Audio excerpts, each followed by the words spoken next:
Right, on to Street Talk this week then. This is as I say, a controversial bunch of episodes to talk about, and not everyone's going to agree with us. But I'm just going to tell you what I thought about this week's Coronation Street. I am looking forward to having a good old ching-mag about it. But before we do, Gemma, clickbait time, and this week you're going to be giving me a bit of a quiz on this, aren't you? Testing out my knowledge of what's been going on in the world of Corrie tabloid headline.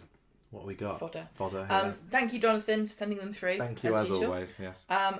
Coronation Street legend. Where is this from? I'm just going to get to it after I finish reading it. Coronation Street legend to return 22 years after debut as Kirk's new love interest. And this is from the Leicester Mercury.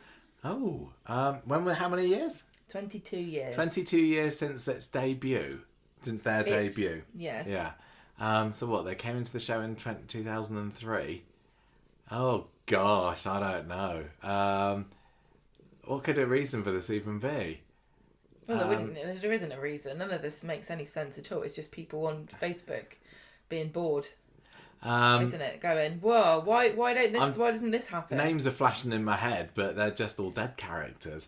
I don't know, who is it? Kirk's new love interest. Yeah, go on, who is it? Scylla. Scylla? Of course. What, Scylla Battersby Brown? Yeah. Oh my gosh, I don't think I want to see that. That would be weird though, wouldn't it? Because she was kind of a stepmom. Yeah, kind of. And we're already having that in Classic at the moment. Maybe somebody was excited because we all love it. What's the reason don't we? for that? Yeah. Well, Wendy Peters she's doing a panto again this year. Queen. She's doing Derby pantomime this year, so sadly won't have time to return to Coronation Street. I wonder, you must make quite a bit of money doing pantos. I wonder whether you just can make enough money to just be comfortable. What, for the year? Yeah. I wouldn't have thought so. Wow. Oh well, I think I would like to see Scylla back on the street again. I just want them to rectify the mistake that they made with her character when she was in it last, when she came back very, very boring. Is it a mistake, or is it just something you didn't like? It's something I didn't like, to be fair. But okay, and I don't think that's going to happen. But okay, what else we got? Coronation Street fans double take as Cobble's legend returns 14 years after soap exit from Belfast Live. Oh, I don't know what this is. So somebody left the show 14 years ago. Yeah. When was that? 2011.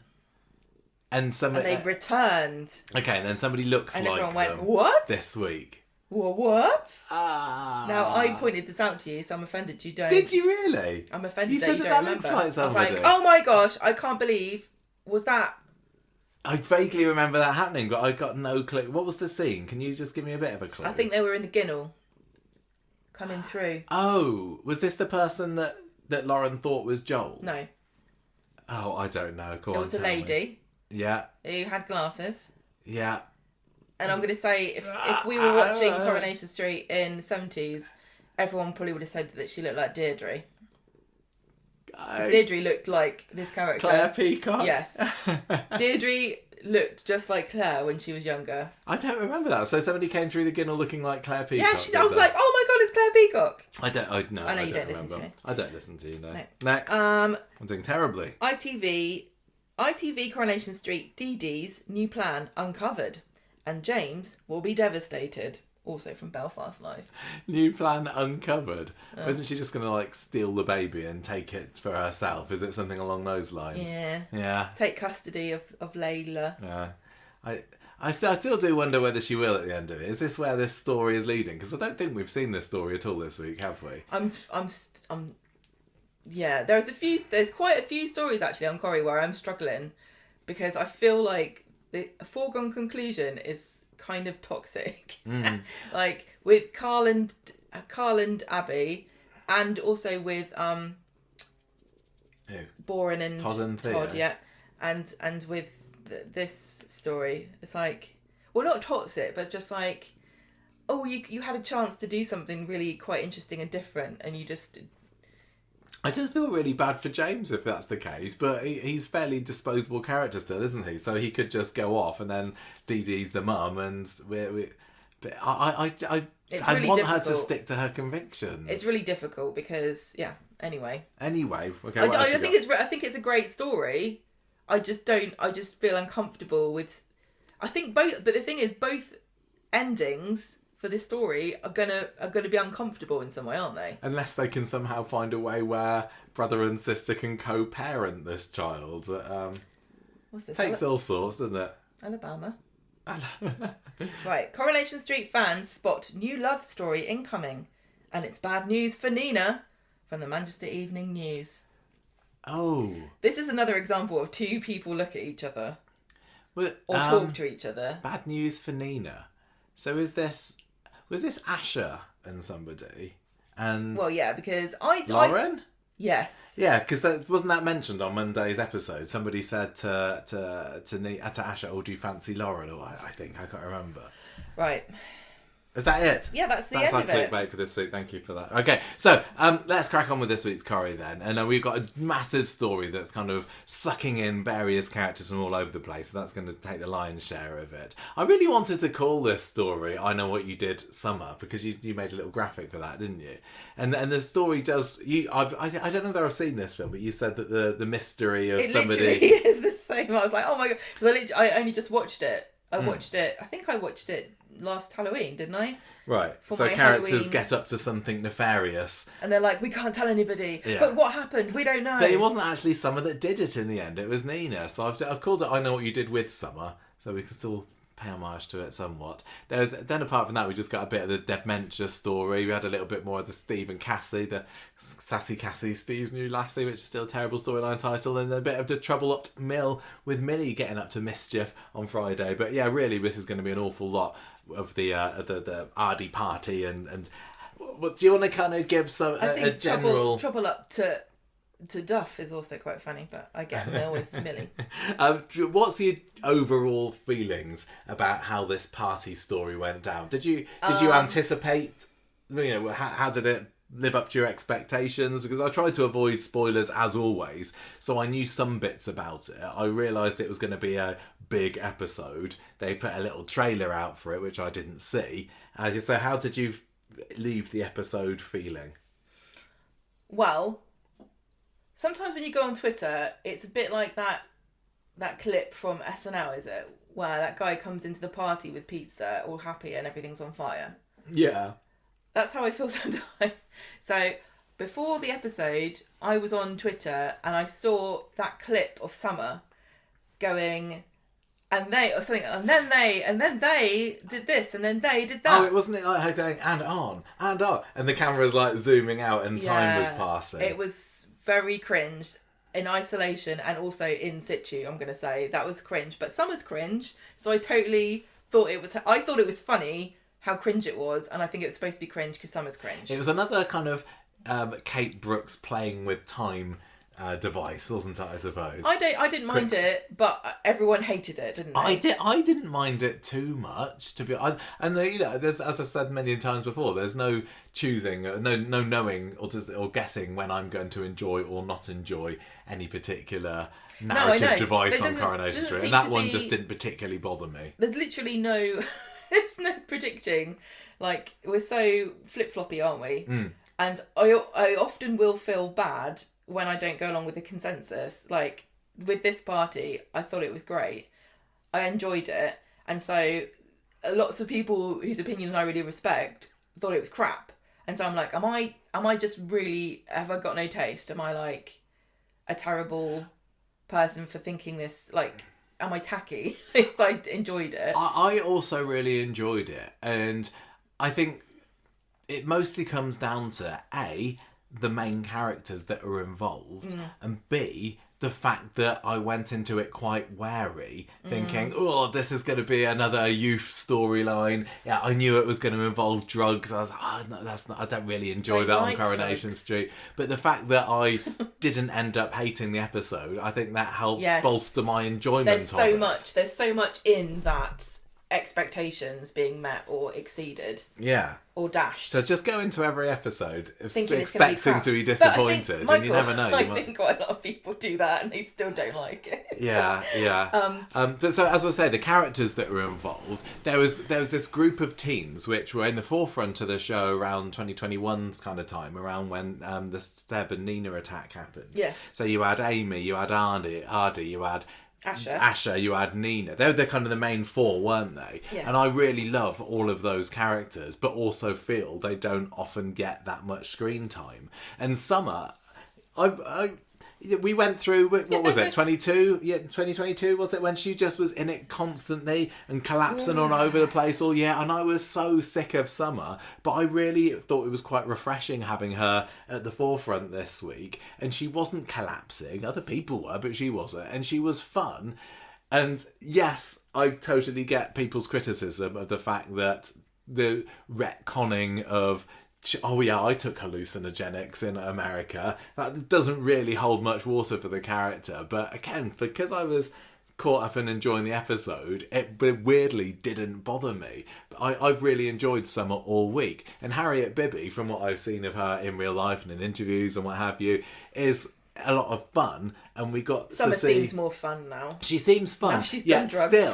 yet still very square and nerdy. She's and totally a vicar's daughter. Yeah, the stuff that she was saying on Monday's Last of the episode Summer about Wine. Last of the Summer Wine. And Like, what was the other brilliant. thing that she... I can't remember. Oh, no, she mentioned Midsummer, didn't she? Which, Yeah. strangely, some of the Does other she kids only there hadn't seen. Watch things with her name in it. Yeah, maybe. But she was still a total nerd, just with a bit of an edge to her, and I think I quite like that. Asher's clearly very nerdy, and having her throughout the episode saying, look... Very responsible. Yes, I love responsible is the right word. And she stuck with it through the whole episode. Then you had Nina, it was just kind of fun and Nina-ish, and still a bit alternative, I suppose. And then you had Ardy, I love Ardy. And They're all dorks. That's what I love about them. They're all a bunch of dorks. They're dorks, but they're not... And nerds. Yeah. And I love that because I think also this country, we love our dorky, nerdy teens. Because I think a lot of us, older people, are kind of scared of teenagers because we don't understand them anymore. And most of our contact, unless we have a teen in our family, is of them standing around being menacing. So when stuff like the In-Betweeners and all that kind of, with teens in it, they're always a bit nerdy and kind of trying new stuff and experiencing life, and it's fun to watch them. I prefer watching that than the current crop of teens that we have, which are all criminals. One silly mistake away from going into the STC Again, hanging around in the precinct looking dodgy, and I don't really knife like that. crime. Drugs. Yeah, just kind of these issues teens. Yeah. But these, they're not teens anymore, are they? How old are they? 22, 23 odd? I still kind of think of them as the teens, but they're definitely well out of that I saw now. you when you were born. And yeah, they're not cool. They're not sexy. They're not... Yeah, they just look like normal people. Yeah, and I really, really like about them. So obviously, they're all devastatingly attractive. Well, yeah, but they're not... They're not like done, and they're not like, they're not... It's not all about... They're not done up. It's not all about their looks. They're not like Love Island teens. No, yeah, you're right. That's a really good way of putting it. They're not. They seem very normal, respectable people. Not like that Brody. Brody could be in Love Island, could he? I don't know. I've never seen it. Even though those gang were in it as well. So we did have Brody. He had a little bit of Dylan. Lauren obviously was caught up in it as well. That didn't bother me because I still got my core cast of the twins, Nina and Summer, which I really, really loved. I thought that the twist at the end of Monday's episode was brilliant when Nina and Summer come into the cafe, because honestly, I was waiting for something a little bit more devastating to happen during the episode. I was kind of on edge, thinking, "Oh, is somebody going to drop dead at any moment here?" And when they didn't, I was like, "Oh, mate, the episode seems to be ending soon," and nothing absolutely massive has happened. But then you get that scene at the end where they come into the cafe going, "Oh, what have we done?" That really had me hooked in for what was then going to appear later in the week. Sadly, I would say that my excitement and enjoyment of it dissipated as the week went on, and it turned out that I don't know what I was expecting it to be, but Wednesday and Friday's episode, the aftermath, in no way sort of lived up to the excitement that I'd got up for myself following that end of episode cliffhanger on Monday. Especially, go on. I thought that the whole concept was cheesy and fun, and it is like a summer horror movie where I don't take any of this seriously either, because there's so many things that happened this week that could have been spun into a serious, very special episode. And I do think it was a bit of throwaway silly fun. I don't think that in a month's time any of this is going to matter. Oh, well, nothing ever does these days, does it? But I'm like, oh no, Gary's in hospital, he'll be fine. He's going to be totally fine. The drugs they took, it's all hallucinogens, it's all fine. It's not like they were shooting up heroin, is it? The drugs didn't particularly bother me in the end. And I don't know what sort of message Corrie was wanting to give about drugs, but obviously it really did a number on Lauren, and she had yet another trip to the hospital. But when Summer and Nina were out of their minds, looking at their hands and making rainbows come out of them or whatever it was they were imagining, it was kind of saying, hey, look, aren't drugs fun? Aren't these characters who are on drugs fun? But they were like, I look, don't. I have no experience to base any of this on, but the way that they were, I feel like it was kind of a balanced portrayal, because you had Bernie going, I was one with the universe, and I felt like I was experiencing myself as the universe, and then you had those two characters, Summer and Nina, having a really great time. And then you had Lauren having the worst trip of her life. Then you had the next day, Summer and Nina both being like, oh man, I don't want to do that again. Yeah. Because they had a bad experience on it. But I think anyone watching it is not going to go, I must rush out immediately to get some LSD. But equally, I don't think there was any like misinformation of the sort that you normally get when a show like this is clumsily trying to tell you not to do drugs. Because they feel they have a moral responsibility. Because, but Bernie was like, yeah, I had great experiences. And then you saw them have a bad experience. So at the end of the day, I don't feel as though I was kind of encouraged one way or the other. No, no, not particularly. And I didn't feel like I was being lectured at about the dangers of LSD either. I know lots of people hated this story, and I thought it was kind of... They don't care about the teens. I'm surprised that so many people said they don't care about this group of characters, because, yes, I think half of them were new, but the rest of them aren't. And I know we've been moaning a lot about new characters, not really liking them. But, I mean, half the characters we've seen, like, grow up. Yeah, exactly. So, I'm not a massive fan of Brody, not a massive fan of Lauren. Yeah. But Betsy's fine. Dylan, we saw him as a baby. So I really, really love and cherish this opportunity to watch this generation of characters interact and have these like really seminal experiences. And I also do love the horror element of it. I do think it is kind of like a horror movie, because there are so many horror films like Talk to Me, or I know you did some last summer, or any of these where or like Scream, where there's a big party and they're all having fun, and then something terrible happens and it changes their lives forever, and somebody ends up in hospital or dead. Yeah. I just think it's cheesy, corny popcorn nonsense. Which you don't. But I like this kind of thing. You don't see on Corrie very much. No. It reminded me a little bit of when we had the what was it? The drag night in the Rovers last week, where everything was full.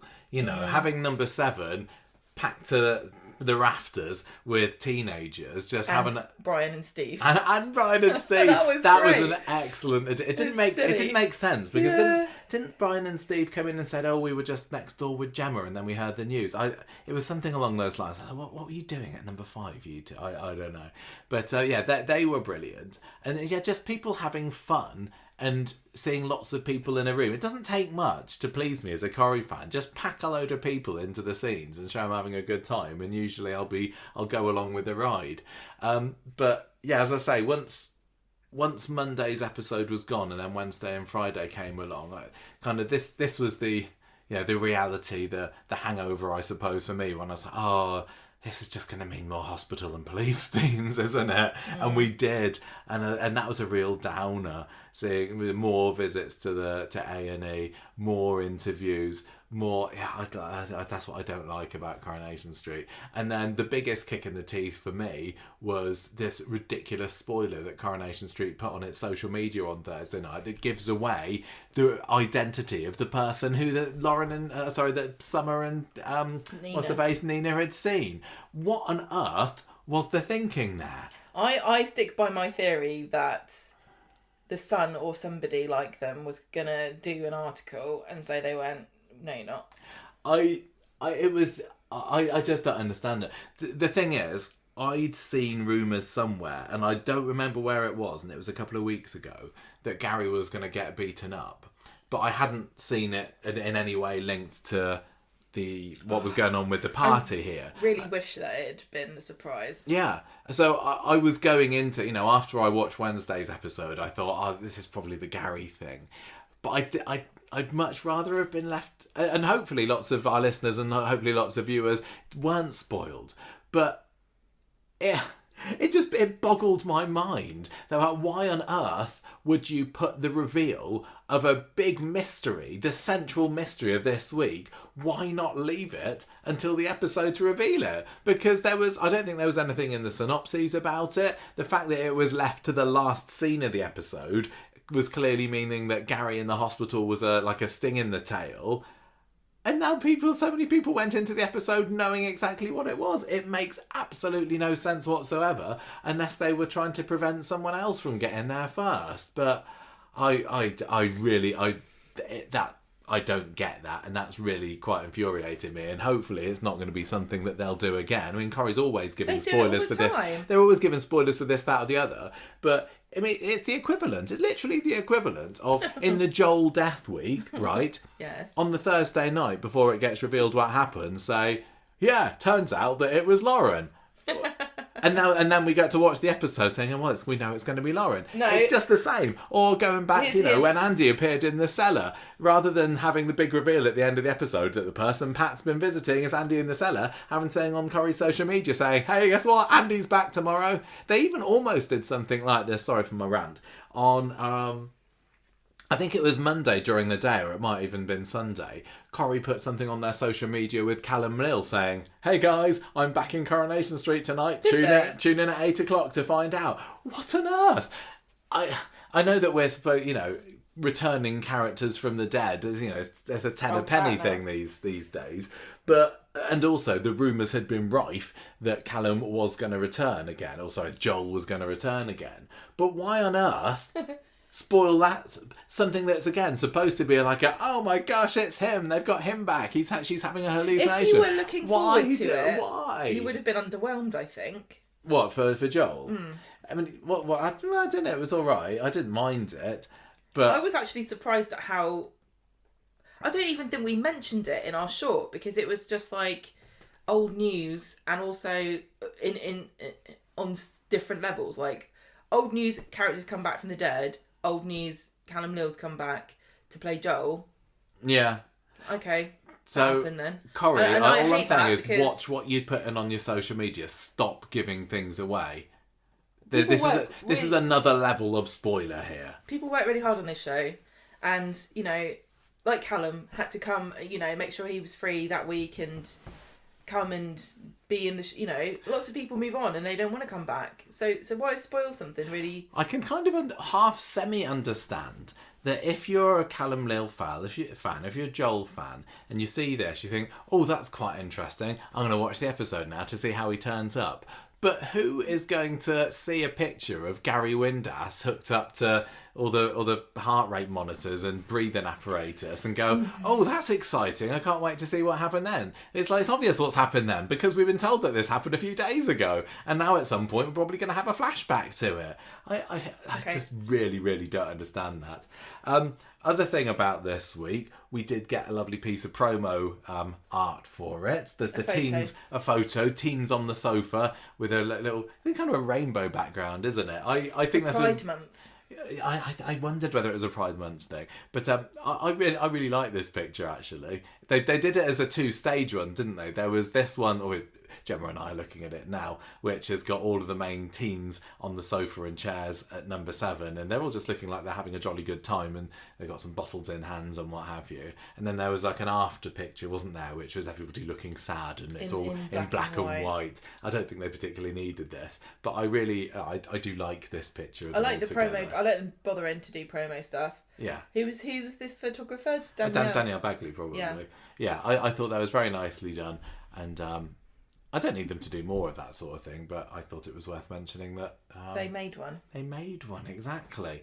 So let's scroll What back happens? a little bit and take it apart and remind ourselves of the main scenes of this episode and see if any other discussion points come out of them. I'm sure they will.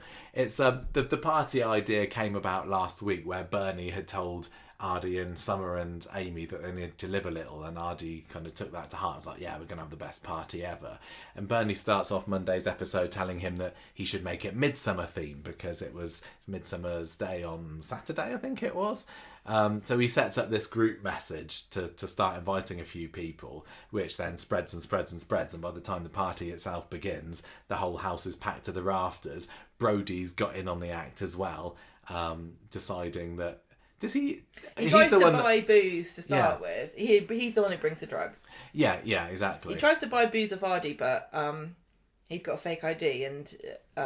Brody calls Ardy proper boring. Yeah. There's a few little things that niggle Ardy throughout the day, aren't there? And I think that's what eventually leads him to saying, hey, let's try this fun. LSD. I'm fine. Let's try this. I wish that Dev had come back this episode. I don't know when he's going to be back. Imagine if Dev had been the one in hospital. Yes, now, that actually. would have been shocking, wouldn't it? Well, what was kind of interesting with it as well, I suppose, again, we'll get there, but Nina and Summer know that somebody kind of came at them, and we don't really know what happened then, but I suppose because they're off their heads, I can't imagine that Gary took a pop at them in the street. But they must not know it was Gary. So they've got enough memory of the evening that somebody came along and they left. And all they know is that a bloke lunged and then went on the floor and hit his head. So, I mean, Gary's fairly recognisable, I suppose. So it could have, even if it had been Dev, I suppose if they didn't recognise it was Gary, they might not have recognised it was Dev. And that could have been... Yeah, that could have been quite an interesting twist. But oh well, I'm sure we'll be back at some point. Anyway, the party starts. There's multiple flash forwards that we said with Summer going on and on and on and on. Yeah, and it's a pretty... Summer's such a dork. I love it's her a so pretty much. banging... I don't even know how to describe parties because off Summer's cooler than me. I'll tell you that. It's off the hook. It was very off the hook. Yeah.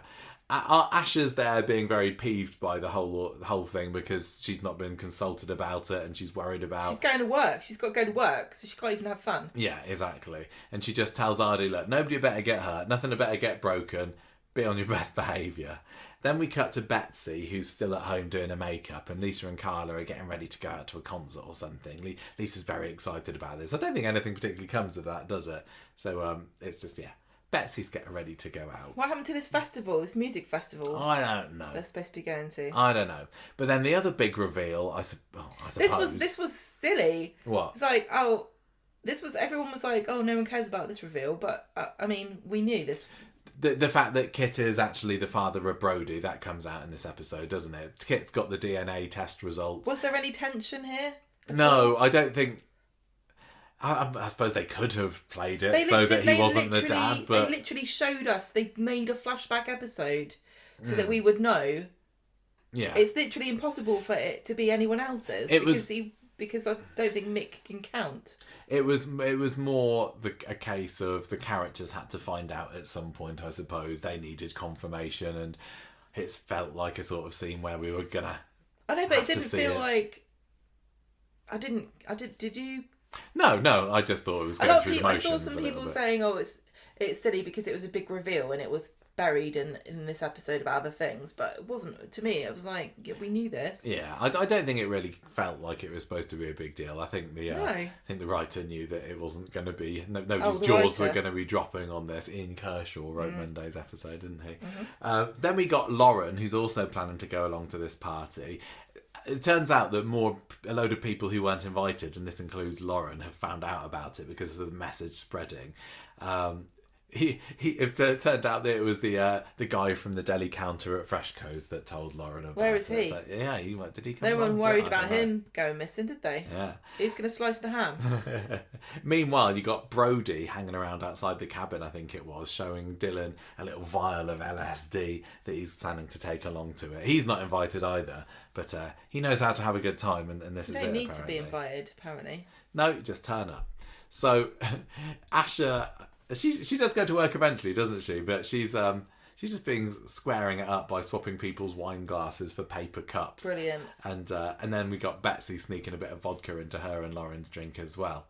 Ardy, meanwhile, is pretty pleased with how this is going. I'm sorry, but my heart breaks for how adorably dorky and cute all of these people are. And maybe I'm infantilizing them because they are so much younger than me, and they are all adults. But I just find this all so utterly adorable about how chuffed Ardy was with his party and how Asher was such a mother hen about all of the cups. I'm going to say that I think this was quite possibly my favourite Ardy episode ever. He was on top form all the way through. Yeah. Adam Hussein was just brilliant. Yeah, you're right. Just dorky. And he was really pleased with himself that it was going well. The bit where he overhears Asher and Amy and Summer... No, it was Amy and Asher talking about him. That kind of made my heart break a bit. And as later on in the episode, when he's trying to wheedle out of what happened, because there was a bit, wasn't there, where he trips up the step outside Underworld when he's fallen over himself to try and deflect Carla and Lisa from going into the factory, and then it turns out that it was an accidental trip. But he also walks into a cupboard later this week as well. Yes, he does. He's brilliant. I think he needs to get his ears flushed or something. Yes, this was... Do you think he's got an imbalance? Yes, this was a very dramatic, high stakes, kind of dark episode in many ways. He brought the comedy to it in absolutely pitch perfect. As I say, this is, for me, one of my absolute favourite appearances of one of my current absolute favourites in the show. And for someone who never gets any time in the spotlight... I don't get it, because he's been one of the best recastings in Coronation Street history. And him and Asher, the dynamic with Dev, is brilliant. I think that Ardy and Asher have got this perfect brother and sister dynamic going on, yet Corrie so rarely leans into it, aside from the odd scene here, there, if you're lucky. So this centering around Ardy, it was just right up my street. It was brilliant. Anyway, so he's clumsily flirting with Amy. Yes, and tells her her hair and her teeth are great. Like he's I like sizing your up teeth. a horse. It was just why teeth? I don't know, but it just shows that he doesn't have a clue what he's talking about. He's not experienced in the ways of love, despite remember that fling he had last summer with Courtney. And he nearly got married to Kelly. He's had moves. He's had his chances. He's just not learned from any of them. Yeah, maybe that's the case. But it showed how into Amy he was, and how kind of, because these two have been circling each other for over a year, is it? Oh, longer. It feels like longer. I don't know why Corrie hasn't put them together soon, because I think that they've got really brilliant chemistry. They're both just as nerdy and geeky as each other. I think that they would make a really fantastic couple. And we do get a snog in this episode, but then... this is when Asher walks through the middle of them, doesn't she, to kind of break it up because she's too embarrassed of her brother snogging somebody, I think. It was fantastic. Anyway, then... They all are a bit too old for this kind of, like...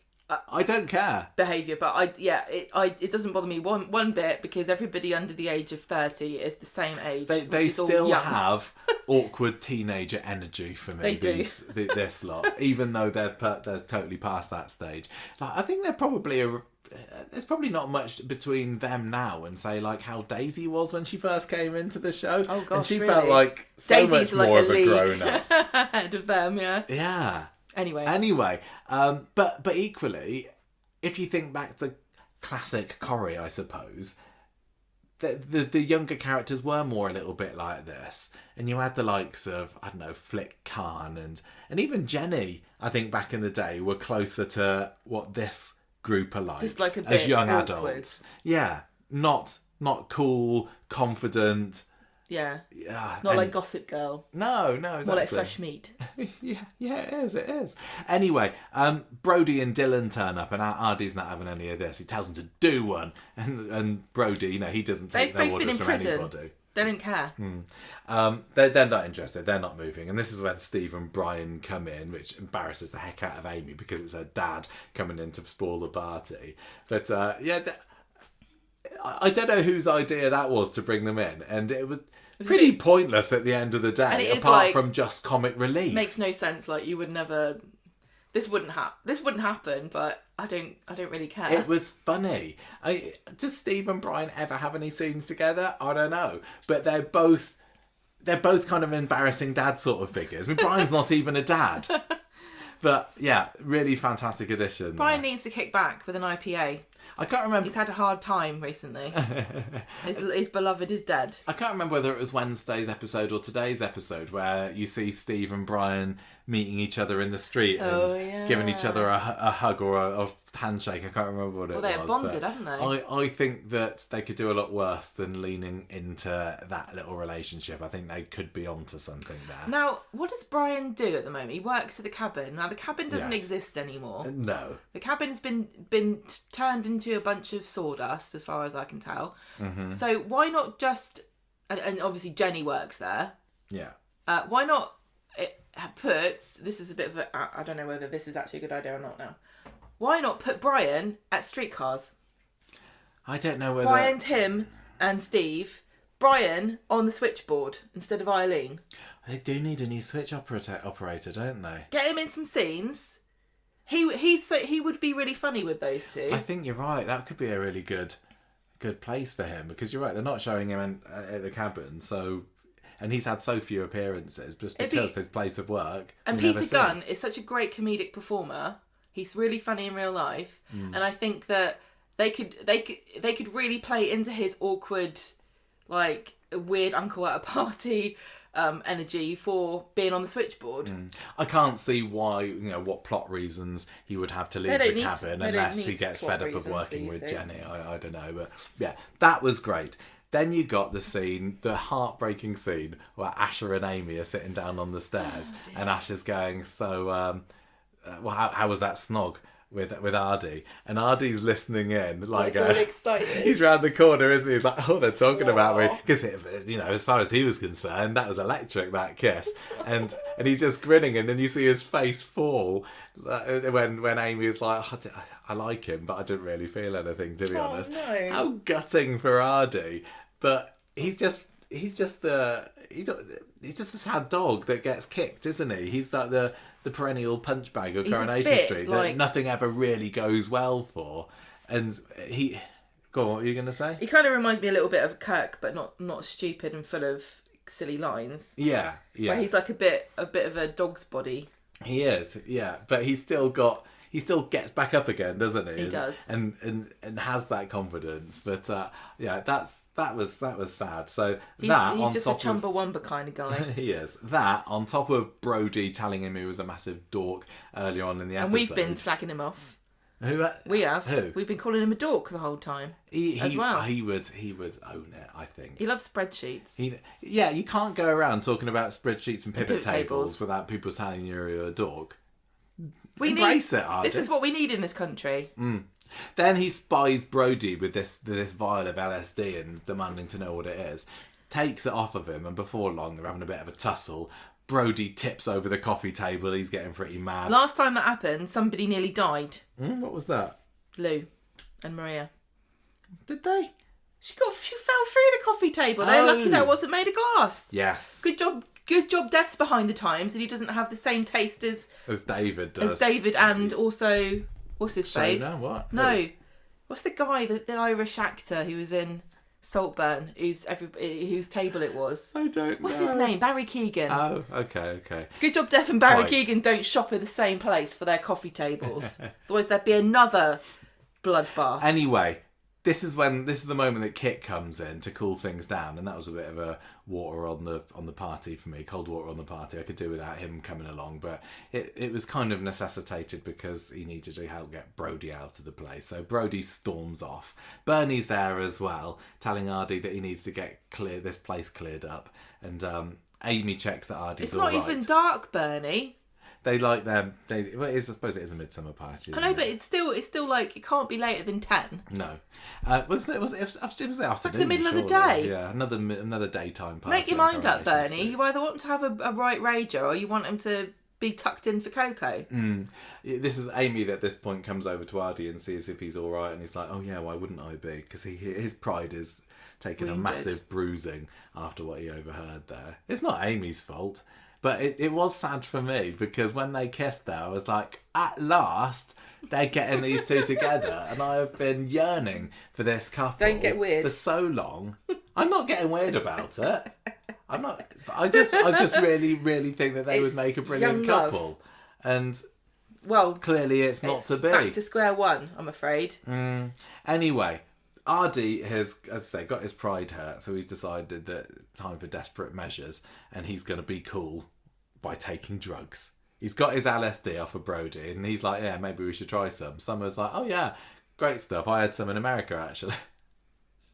How much did that bother you? Because I've seen a lot of people online saying utterly ridiculous. I was like, sure you did.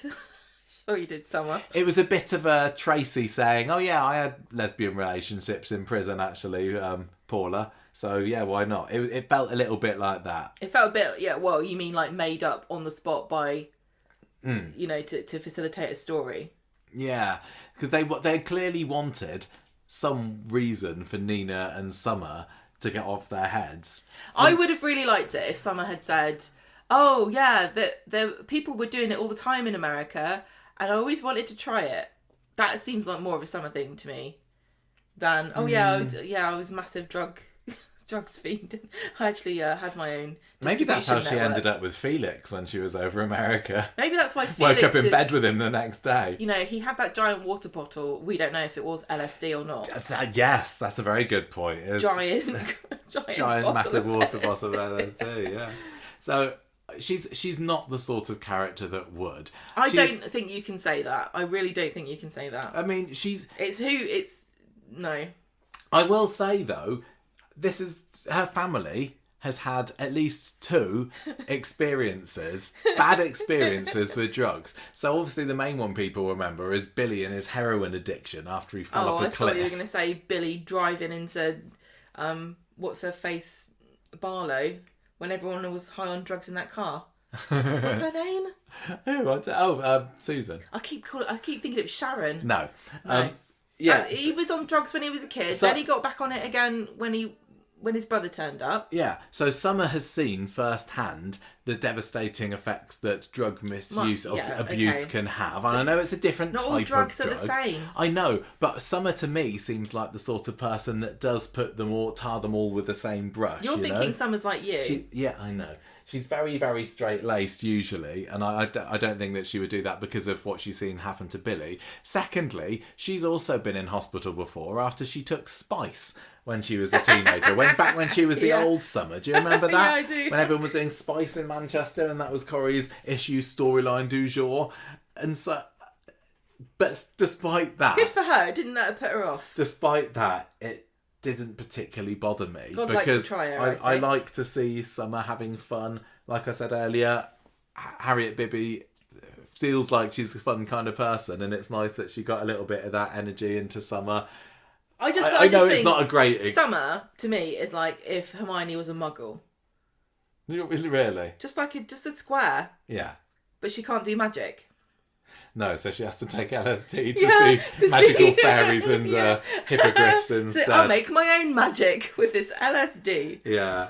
So that it didn't completely work for me, but it didn't bother me as much as you it can does just other imagine people. it going Leviosa, can't you? So anyway, she and Ardy kind of share some out a little bit, but then Ardy's called upstairs because somebody's been sick up there, and so Summer and Nina take a sit themselves. Nina's up for anything. That doesn't particularly surprise me that she would. Oh, you're stereotyping. No, not at all. She's just very open-minded. She's very alternative. And also, I heard that Batwatchers are massive into what are they called? Psychedelics. Yeah, for sure. That's why they it's all a front, that they only look for the bats because the bats got good guano that grows the mushrooms. Right. It's all making sense now. It's all the circle of life. Yeah. So anyway, Ardy comes back later, and the cup that he poured his LSD concoction into has gone. And everyone's taken the same cups, thanks to Asher. Who picks up a random cup at a party that's got stuff in it? Lauren does. Nobody does this. It's definitely, I would say, if you're maybe they're making out that she was already impaired because of the vodka that Betsy gave her. But would be so shocked if there are any young women who are picking up drinks they don't know where they're from at parties. I would have thought that Lauren might have learned some lessons after being a bit of a victim the last year or so. Yeah, I'm not blaming anyone. If you think that's your cup, that's completely different. But who in this day and age is just picking up, apart from anything else, it's got someone else's spit in it. Oh, I honestly wouldn't even think about, oh no, this might be spiked. I'd be like, ooh, boy spit, I'm not having that. I want my fresh one. But they don't know that it's Lauren first, do they? I guess the point is that she thought it was her cup. I think it must have been that. But... Yeah, but you're right. The whole point of the Asher giving out the cups was that no one can tell. Yes. So they're panicking about who this could possibly be, and there's somebody who's going to be spiking themselves any second now. Where's Asher? They thought it was Asher who'd taken the drugs because and oh she's yes, gone they to did, work. didn't they? They did. They thought that she'd be high on. She'd be there like with pulling someone's guts out their nose or something. Yeah, thinking she was draping it all over themselves. Going, ooh, like, pretty. Yeah, I'm a Christmas tree. Then we got a bit more Brody, and to be honest, on Monday, every time the story went to the Brody parentage subplot, I just got a little bit less interested. I liked Kit a lot more than most people, more than me, and in general, but I couldn't be bothered with Brody and Kit appearing. I thought it was. I mean, maybe it is going to turn into something later on because he finds this tube before in a skip, doesn't he? And then he starts attacking Kit with it later. He must have been involved somehow in what happened to Gary. He's got to have because Gary been. And Kit, or he was either involved, or because he was spoiling for a rumble here, he's going to be accused. Well, Gary and Kit have form. Yeah. So if Kit and Brody were having a fight because Brody was trying to menace people and Kit was trying to stop him, and then Gary Camp comes over, I can see him getting in between them and causing a kerfuffle. I don't think that Kit knows what's happened to Gary. But it wouldn't surprise me if either, Brody is the one responsible or he's accused of Why don't you think it. that Kit knows what? Oh, no, Kit doesn't know because he questioned them on Wednesday and he didn't go, this sounds a lot like what I did to Gary. I suppose to be fair, I felt if that was me, I would want to keep it under my hat that I was involved in something. Yeah, but you wouldn't question people about it, would you? You go, well... Gotta keep up appearances. Mind you, he was very dismissive. And he accused them of wasting his time, which is definitely what I would do. Yeah, but you're not wrong. On the other hand, no, Gary is quite good with a 2x4 because he got Pat Phelan. Exactly. He's got practice. Yeah. Anyway, Ardy eventually finds Asher coming out of Sainsbury's, and he's like, "Is everything okay, Asher? Anything weird going on?" And she's like, "There wasn't, but there is now because of how suspicious her brother's acting." Imagine if you were Ardy's sister, like you just spend your whole life like. I know, it's great. Anyway, he says, "Look, I think you might have drunk some drink that maybe had some drugs in it," and she says, "No, I didn't have any of the lemonade. I'm fine." Oh, that's suspicious. I didn't say it was lemonade. Meanwhile, you got Lauren, and this was major wobble cam time for her, wasn't it? Stumbling around in the ginnel. Didn't particularly bother me, you know. What is that called where they phase around? I don't know. But they didn't need that camera effect. It doesn't bother me. It's water for ducks back now. It's a little bit. I just kind of rolled my eyes at it and moved on. Speaking of eyes, though, I did appreciate the googly eyes on the bin. I know, I thought... Was that actually there, or was she hallucinating that? Do you know what would be really interesting is to watch this scene if they didn't have any effects and to see, would it actually be more affecting to us now because we're so used to effects that if they had a character going through this and they were just stumbling around, we'd be like, oh gosh. Yeah, I don't know. So the big surprise in inverted commas here is that then this guy approaches her and she turns around and she sees it's Joel. So Joel's back in hallucinogenic form, and we're going to be quite soon getting on to double digits for the number of characters that have returned from their dead in the past 12 months. It was fine, I can't get up that much enthusiasm about it. There's no surprise in characters coming back. I don't know what the anymore. point of it anymore is. like here, it was just to scare Lauren, right? But I don't think I need, like, I believed that Nina and Summer were scared without even seeing them be scared. I didn't really need to see through her eyes that she saw Joel. No, it was. I didn't mind some of the effects, like when she goes into the factory later, and like Joel is kind of merging into the mannequins, and he's standing there with the baby. It was quite trippy and freaky, but it just feels like I'm sure it could have been just as affecting with a great script, great lighting, great direction, and not having any of this very un-Coronation Street visual effects. But you've got to do something. You really do have to do some kind of camera thing. Otherwise, it is just somebody gasping and stumbling around. And okay. Without this effect, you wouldn't actually really know that she was the one that had been spiked and she wasn't drunk. You just assume that she was spiked, but you wouldn't actually know. Some people would go, "Oh, maybe she's just drunk." You do need a visual cue to show that she was spiked. So how do you do it then? I don't. How do you do it without her going, "Oh, I must have been spiked"? I don't know. Do you see what I mean? You have to have that. Could they have just not left? Could they have not just made? It would have been obvious though, wouldn't it? Because by this point, everyone was already saying, "Well, somebody's going to be spiked." If they then just show a character wobbling around, you're still going to probably guess that it's them. So there would definitely be people that wouldn't have gotten it. I'm just telling you that. I don't know. How did it compare to Stephen Reed's LSD trip 3 years ago? Rubbish. Or was it 2? It wasn't quite as good, was it? I mean, he also saw dead people, but he saw a whole conference room full of them. I thought it was fun. I think everything that Uncle Stephen did was brilliant. Stephen's LSD trip was a scene of the year. I'm not going to say Lauren stumbling around googly-eyed bins quite lives up to it for me. It just the saturation point I've got to now is that such that it doesn't affect me at all. It's sad because this might have been a really amazing. Wow, I can't believe it. Maybe like 7 or 8 years ago, I would have been like, wow. Yeah, but now we've had millions of them. It's just like you. But again, like I said, how would you? I'm sure they could have managed it. Well. Anyway, so you got Michael. Even back in the very beginning of Coronation Street, they had wobbly. Oh, I know. So within the first no point. Couple of weeks of it, they exactly. did. But... The first 10 episodes, they had somebody on LSD. I don't think that's what happened to May Hardman. No, it wasn't. Is that what she was sent home from the nut house with? Because that's what they did these days. Listen, madam, the NHS is full already. Take this LSD and go home. And if you're not dead by Wednesday, just come back in. Anyway, we then get the big reveal to Brody that Kit's his dad. It's Bernie, the one that rips the plaster off there, because he's there kind of swinging this big plank at him, and Bernie tries to break it up and is like, "Kit's your dad."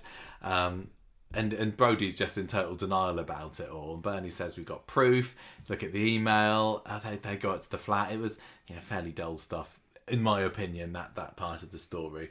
I was just looking forward to more of the Ardy stuff. And so he's bringing Asher back to the party later on to try and help him identify the victim of the spiking, the spikee, as it were. And he's like proper panicking because he's thinking he's going to get into major trouble, isn't he? And he's such a straight-laced goody two-shoes a lot of the time. He's like, I suppose you don't have to be a goody two-shoes to think the police are going to catch me. And somebody's been spiked and it kind of is my fault. Was it Ardy's fault? Or was it Brody's fault? Who's most to blame here? Brody. I would say probably Nina and Summer should have, once Ardy walked away from his drink, should have gone, "Let's just take this." Yes, make sure nobody drinks it. Maybe, but I don't think you can say it's their fault. It doesn't matter. It's not their responsibility. It might have just been a sensible thing to do. Ardy was the one who said, "Let's do this." Yes, Brody brought it to the party, but I don't think he was he planning to go around spiking people, or was he going to savour it all for himself? I literally do not know. I don't. It doesn't matter. These aren't real people. No, but it is worth thinking, well, what will the consequences for Ardy be when this does eventually come out? Because by the end of the week, we do know that Lauren has been spiked because she's had that super quick drugs test, hasn't she? So the police aren't going to let it rest. Okay, so here's my question. Was she spiked, or did she just drink a drink that she didn't know, or did somebody give it to her? Did somebody see this happen and go, I know what I'm going to do, I'm going to give this to Lauren? They could have done. I'm not... Look, of course, I don't accuse me of victim blaming, because this is not what I'm doing. But are you spiked if you drank something by accident? They're calling it spiked because they don't know what happened. And Lauren is clearly really unsettled and upset, like anyone would be, to think that she'd been targeted by somebody with a drug.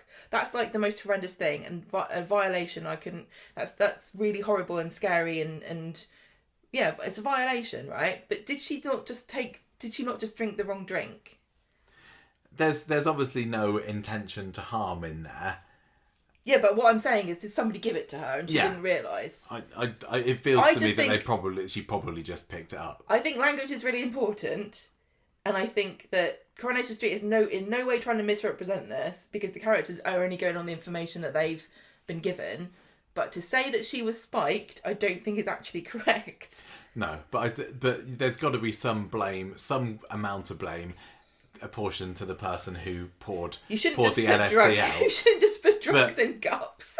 But equally, at a party and then act surprised when someone drinks it. The person who brought the drugs to the party's got to take some of the blame here as well. And it's not like it was a secret that Brody had the drugs there, because he and Ardy had this big fight about it, this big tussle, didn't they? So everybody there knew that Brody brought drugs to the party. I don't know where mine was then. It does make me think that probably before Ardy gets questioned about it, the finger of blame's going to be pointed at Brody. Someone's going to say, yeah, he had some. It's just really, honestly, I find this part of the story feels very tiresome. I'm tired of it already, and it hasn't even started. I just don't want Ardy to get in mega trouble about it, because I love him. It feels like we had that with Max and Daniel and all that crap with who's spiked who. And oh yeah, they did do that with Max, didn't they? Yeah, I forgot that. Anyway, so Ardy and Asha are back at the party, and this is where we get to see Nina and Summer completely high in there around a little disco ball thing, aren't they? And Nina saying, "I'm made of stars. I can shoot stars out of my fingertips." Great. Ardy realises that Lauren's missing, and he rushes upstairs to check her. No Joy though, so he checks out in the ginnel again. No sign, for a little bit at least, but we get to see that she's crouching behind some wheelie bins by the cabin, and she kind of gets up, stumbles around a little bit, maybe hallucinates that I thought that it was kind of implying that the calling boy was calling to her, because I can't remember who it was that found her then. Maybe it was Ardy. Yeah, it must have been. And the calling boy outside the cabin is merging with him, so that was quite freaky. Oh no, it's Dylan. It was Dylan that was there actually, and then she kind of totters off towards the factory way. Meanwhile, what was Dylan's there? Yeah. In the picture, everyone's looking at Dylan. The promo picture for this, a lot of people thought that Nina and Summer had attacked Dylan, because the focal point of the whole picture is everyone's looking at Dylan. Did Dylan give Lauren the drink thinking it would be a bit of fun? I don't know, but Dylan's not. Why is he there? You know what I mean? Like, I'm not trying to. Like, why did he follow her out? Dylan's not really had the spotlight shone on him much this week. It's only because this picture has got everybody looking at him, and I don't know whether it is just a coincidence or artistic license. I don't know whether Danielle knew the photographer has been given. Everybody looks at Dylan. What's the purpose of this photo? Interesting, yeah. There's nothing. Dylan has done literally nothing. He was the most minor part of this whole episode, turned up wasn't he? With Brody at the same time. I don't know if they went together. I guess they did. Yeah. He knew he had LSD, and since then, the only thing we've seen him do is appear when Lauren was in distress. We don't know why he knew that she was in distress, or if he even did, and why he was following her, or why he left the party, or why this photo makes out that he's the centre of attention. Yeah, that's interesting. I hadn't really considered that, but you're right. It was an odd choice. We've got form for massively over investigating the promotional materials just because it's fun. Dylan didn't really need to be there at all, apart from to get boost the numbers. his episode count and boost the numbers of main characters. So maybe he's gonna dob Brody in, possibly. Yeah, he might be that link. Yeah, I don't know. I guess we'll find out more next week. But like, what? It just really okay. I just think it's like nothing really super bad happened, because we know that Gary's fine, and we know that Gary's not going to die. You know that Lauren doesn't even need her spleen. So what's the problem? Right. Talking to Brody, they're up in Kit's flat at the moment, and he doesn't believe this news that he's been told that Kit's his dad. He doesn't want to believe it either. And then it all comes out about how they pinched some of his DNA to do the test as well. And Bernie's like, yeah, sorry, that was me. Brody tries to call Lou, but Bernie's like, sorry, your mum already knows about this. So Brody is getting more and more wound up. And like you said earlier, definitely in the kind of state that you might then just go off and attack Gary if you find him in the round the back of Gary's not an random road somewhere. He's not annoying, is it? No, exactly. I might hit him with a stick if I had one. Taste of his own medicine. He doesn't believe Brody that his mum would have lied to him all this time, and he threatens to tell Mick, but Kit's like, well, yeah, sorry. Everyone knows. He knows about it too, so Brody's pretty mad and storms off. Poor Brody. Don't feel sorry for Brody. Everybody knows apart from him. Tell you what, if you were to do like a leaflet, like a NHS leaflet about how to counsel somebody about their parenting perhaps not being what they thought it was, this would be like what not to do. Confront somebody in the street with a piece of wood. I thought you were going to say something else to your list then. I didn't know what else you wanted me to say. I think that's step one for sure. I suppose, this had to come out sometime. It's always going to come out in the worst possible Brody way. Kit, I'm your real father. It just feels like it's because I don't care about Brady, and I really genuinely do not know why. I just see him as a temporary character. There's nothing about anything I know about behind the scenes at all that would indicate to me that he is a temporary character, apart from he just got that parade, energy, hasn't he? The parade of ne'er-do-well boys that have come before him and only been in the show for like a year. And all met sticky ends or ended up in prison.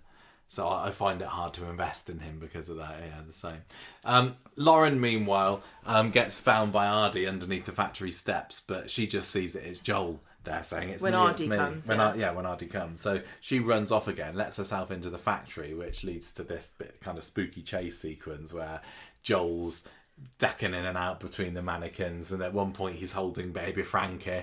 And Joel's saying, it's only me, but I think this is Ardy calling through from the outside trying to help her. So she ends up just collapsing on the floor. Is this Betsy's not locked the factory, and this is why? I can't remember how she got in. She just did. Let's blame Betsy on it. She's got form for it. Meanwhile...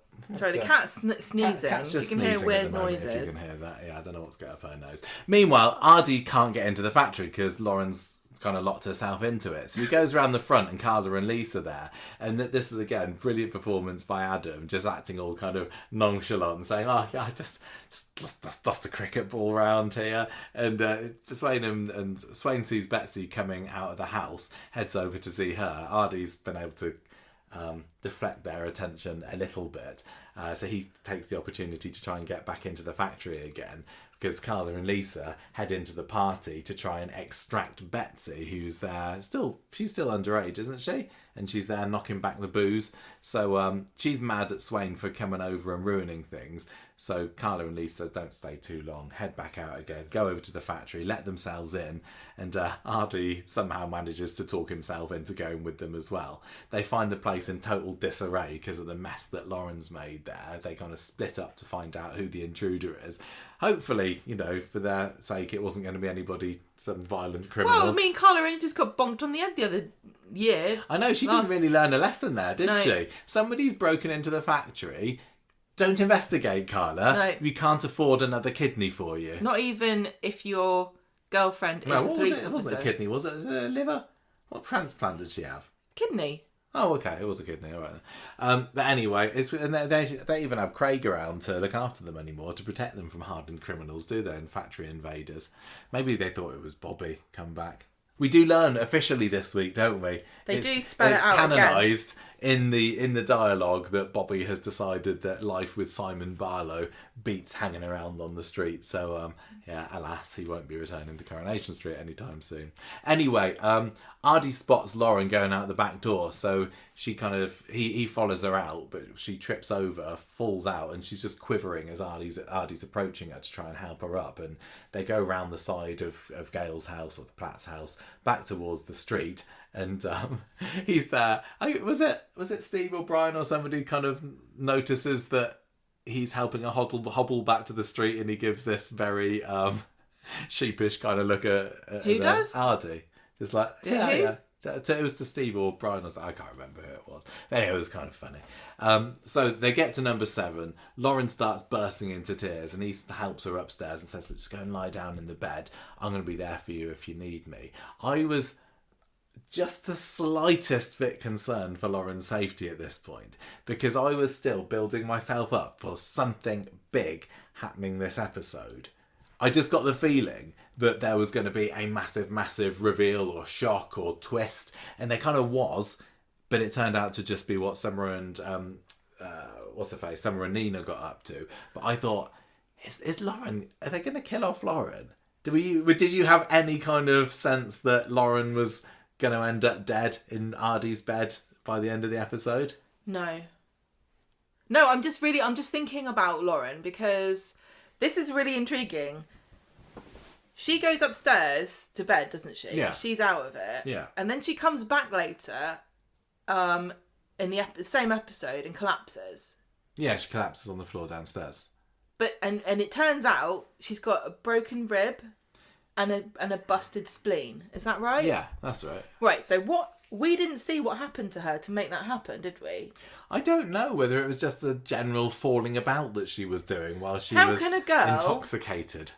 Really? A girl can break her own rib? I guess it's possible. You can kill yourself by falling over. Yeah.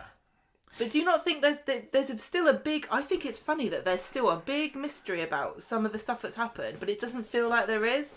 Like, Gary is in the hospital, so we think, okay, that must be what Nina and Summer saw. Okay, that solves that problem. It doesn't solve that problem at all, because not only do we not know what happened to Gary, but somebody's been texting Maria from his phone. Who the hell was that? What did happen to Lauren to make her spleen explode and her rib try to get out of her body? Like, what really did happen? I don't think there's any mystery there. Really? I think it was just... She fell over? She took drugs and fell over and then hurt herself. If you don't want your spleen to explode, you should stay away from LSD. Yeah, exactly. And I thought the CIA cleared this up already last century, but apparently we still need to be educated. So as you say, Lauren is just a bit worse for wear there, isn't she? I think was it that episode or was it the next one that she collapses? I thought it was maybe the next one. That's why I asked you. I think it was the next one, because it doesn't matter. We also had in this episode Lou barging into Kit's flat, wanting to know what him and Bernie were thinking. What have you told Brody this for? It was off the scale, she says. And she says, "You're pathetic, deluded and toxic," and says, "Stay away from my son." And I think that was the last. Was that the last we saw of Brody this week? Yeah, How certain are you that Brody is responsible for Gary's current state? I definitely put it as a good 75% plus. Whatever it is that happened with Asha, with Nina and Summer, between that scene and the end of the episode. Yeah. But by the end of the episode, there was a bit of a time jump, wasn't there? Because everything else that happened in the episode, it was light. And when Nina and Summer come back into the cafe, all the flatter, it seemed like it was quite dark outside. But didn't Asha go to work at night? Asha did, yeah. Yeah, so the next scene is Asha, it's nighttime. So there's a time jump between Kit, Bernie... maybe it's the evening, I don't remember. Kit, Bernie and Brody have a conversation. And then something happens with Summer and Nina. Yeah. Yeah, all right. Yeah, so this is the big cliffhanger at the end of the episode. They stumble into the darkened cafe. You said, you pointed out, and I don't know whether anything's going to happen with this now, because Summer was dressed up as Florence Pugh from Midsummer, wasn't she? I think Nina was as well, and they had these beautiful flower crowns above on their heads. But when they come into the cafe, they're gone. Yeah. So it wouldn't surprise me one jot if those crowns turn up at some point, and that implicates them, or puts them right in the spot where this beating up happened. Yeah, it's got to be. Anyway, they've done. Tell you what, Florence Pugh would be great in Corrie, wouldn't she? But yeah, probably not She's too English. bad. She could be in it. I appreciate it, even if none of the other characters got it. I appreciated the Midsummer reference because I very much enjoyed that film. Me too, and it had drugs in it as well. Yes, it did. And people being spiked. That had a bit of hallucinogenic in it, didn't it? That was a bit of, maybe that was a tribute from. If you're a bloke and your drink is a bit more pink than everyone else's, don't drink it because it's probably period blood. Anyway, or grenadine. As we left Monday's episode, what did you have any? Were you leaning towards something that had happened? Because my immediate reaction was, they've hurt somebody or they've killed somebody, or and looking back on it, I think no, that would have been far too over the top, and as much drama as it was, I wouldn't want to have had to sacrifice either character because they've murdered somebody. Yeah, I know, that's the thing about it. I'm like, it never feels to me like we're ever going to be caught out by an exit again. So I don't think that I know Summer and Nina aren't going anywhere, so them saying, oh, we did something terrible, it's like, well, whatever it is, are you going to go to STC? I don't know. Yeah. If you're a young person on Coronation Street, I think they're too big old enough for it big now. Boy prison, but big girl prison. But it's we'll go to Highfield then. That's where the women go. No, they don't. Where do the women go then? Oh gosh, I can't remember what it's called, but it's not that one. Well, Highfield's a men's prison. It's irrelevant because you can do anything literally on Coronation Street, including murder, and still be in the show for years. Yeah. So I was very excited about what they could have found, but thinking about it now, it can't have been huge. But as I say, just as the week went on, my excitement for it dissipated a little bit, unfortunately. But that doesn't take away from just the fact that I really, really loved Monday's episode as a whole, and that final scene. It's quite often in Coronation Street, you get to a final scene and you don't get a cliffhanger that's like, oh my god, I can't wait to find out what happens next. And that's what soap operas should have, isn't it? I don't know whether the Duffs on EastEnders are more like that, but they've got their little audio cue that makes you like, oh no, it's the end. Quite often now, when it's the end of an episode of Coronation Street, I'm like, okay, yeah, there's a character that's worried a little bit about something, or they're giving somebody a bit of a funny look. But very rarely do I watch end an episode of Coronation Street gagging to find out what's happened next. You know? I do. But this one, I was like, I cannot wait until Wednesday to find out more about this. I hope that they don't leave it for ages before they reveal, which they didn't. Side conversation. What? Street. Do you think, and this is controversial as well, like putting Brian on Switch, do you think that Coronation Street needs to do something with their end theme and make some kind of musical sting or cue to emphasise surprise at the end? Because for a long time I've had a problem, even though it's traditional, the Coronation Street, it's like, look at this terrible thing. It doesn't go. That theme tune, as much as I love it, and I would never want to get rid of it, I do think somebody clever, it's not without the realm of possibility, that somebody clever could come in and go, I've got the perfect thing that can fit between the shocking thing that you put on the screen to make everybody go, wow, and the rest of the theme tune. There needs to be something different, because it is kind of a joke to me when something terrible happens and then you just get the horns come in. It doesn't quite have the same energy. Coronation Street has changed, impact. as we all know and have repeatedly discussed ad nauseum, has changed drastically from the beginning of its inception. I remember, what was it, when they put Philip Lowry's At the end of Daisy's At the end of Daisy's episodes, thing. tribute. Then we had a cut from her song into silence, and then we went into the Corrie theme tune, and it was just a mess. Like audio, You're right, audio speaking. It was maybe a bloody very, mess. very clever musical person might be able to do something with it, but Get that it John doesn't- Williams on it. Or doesn't feel so easy. I don't Hans know. Zimmer could do something. Maybe when they finally update the title music. They need the to title change. theme. Title. They need titles. to change the intro, the video, the whatever. Yeah, intro sequence. They need to change that because that's old and silly. Yeah, that's like 15 years old or something now. So maybe they do it at the same time. Or maybe not. Wednesday comes round, and luckily for me, the very first scene of the episode was Summer and Nina investigating the streets and to find out where it happened. No, I think if you weren't paying super much attention and you don't really know that much about how it's laid out, because lots of people don't, you would think that they were walking away from streetcars up towards Seb's garden. Oh yeah, because there was a load of cuts. It looked cuts like there. that corner where you just come round from Preston's Photos. I didn't see that, but I suppose I think it looked exactly... That shot is used... That angle and that look is used all the time for people walking up that road. But it wasn't. It was... This is the wall that's by Random Road, Yeah. which is what's around the back of Roy's, and they use it for scenes like Nina and Seb yeah, got kicked. most famously, and surprisingly, this didn't have an impact on Nina, but this was the very spot where she and Seb got kicked nearly to death. Well, it's also just 4 years ago. the road where Joel lives and where all the red cars went up and down that night. It's the same filming spot, but yeah.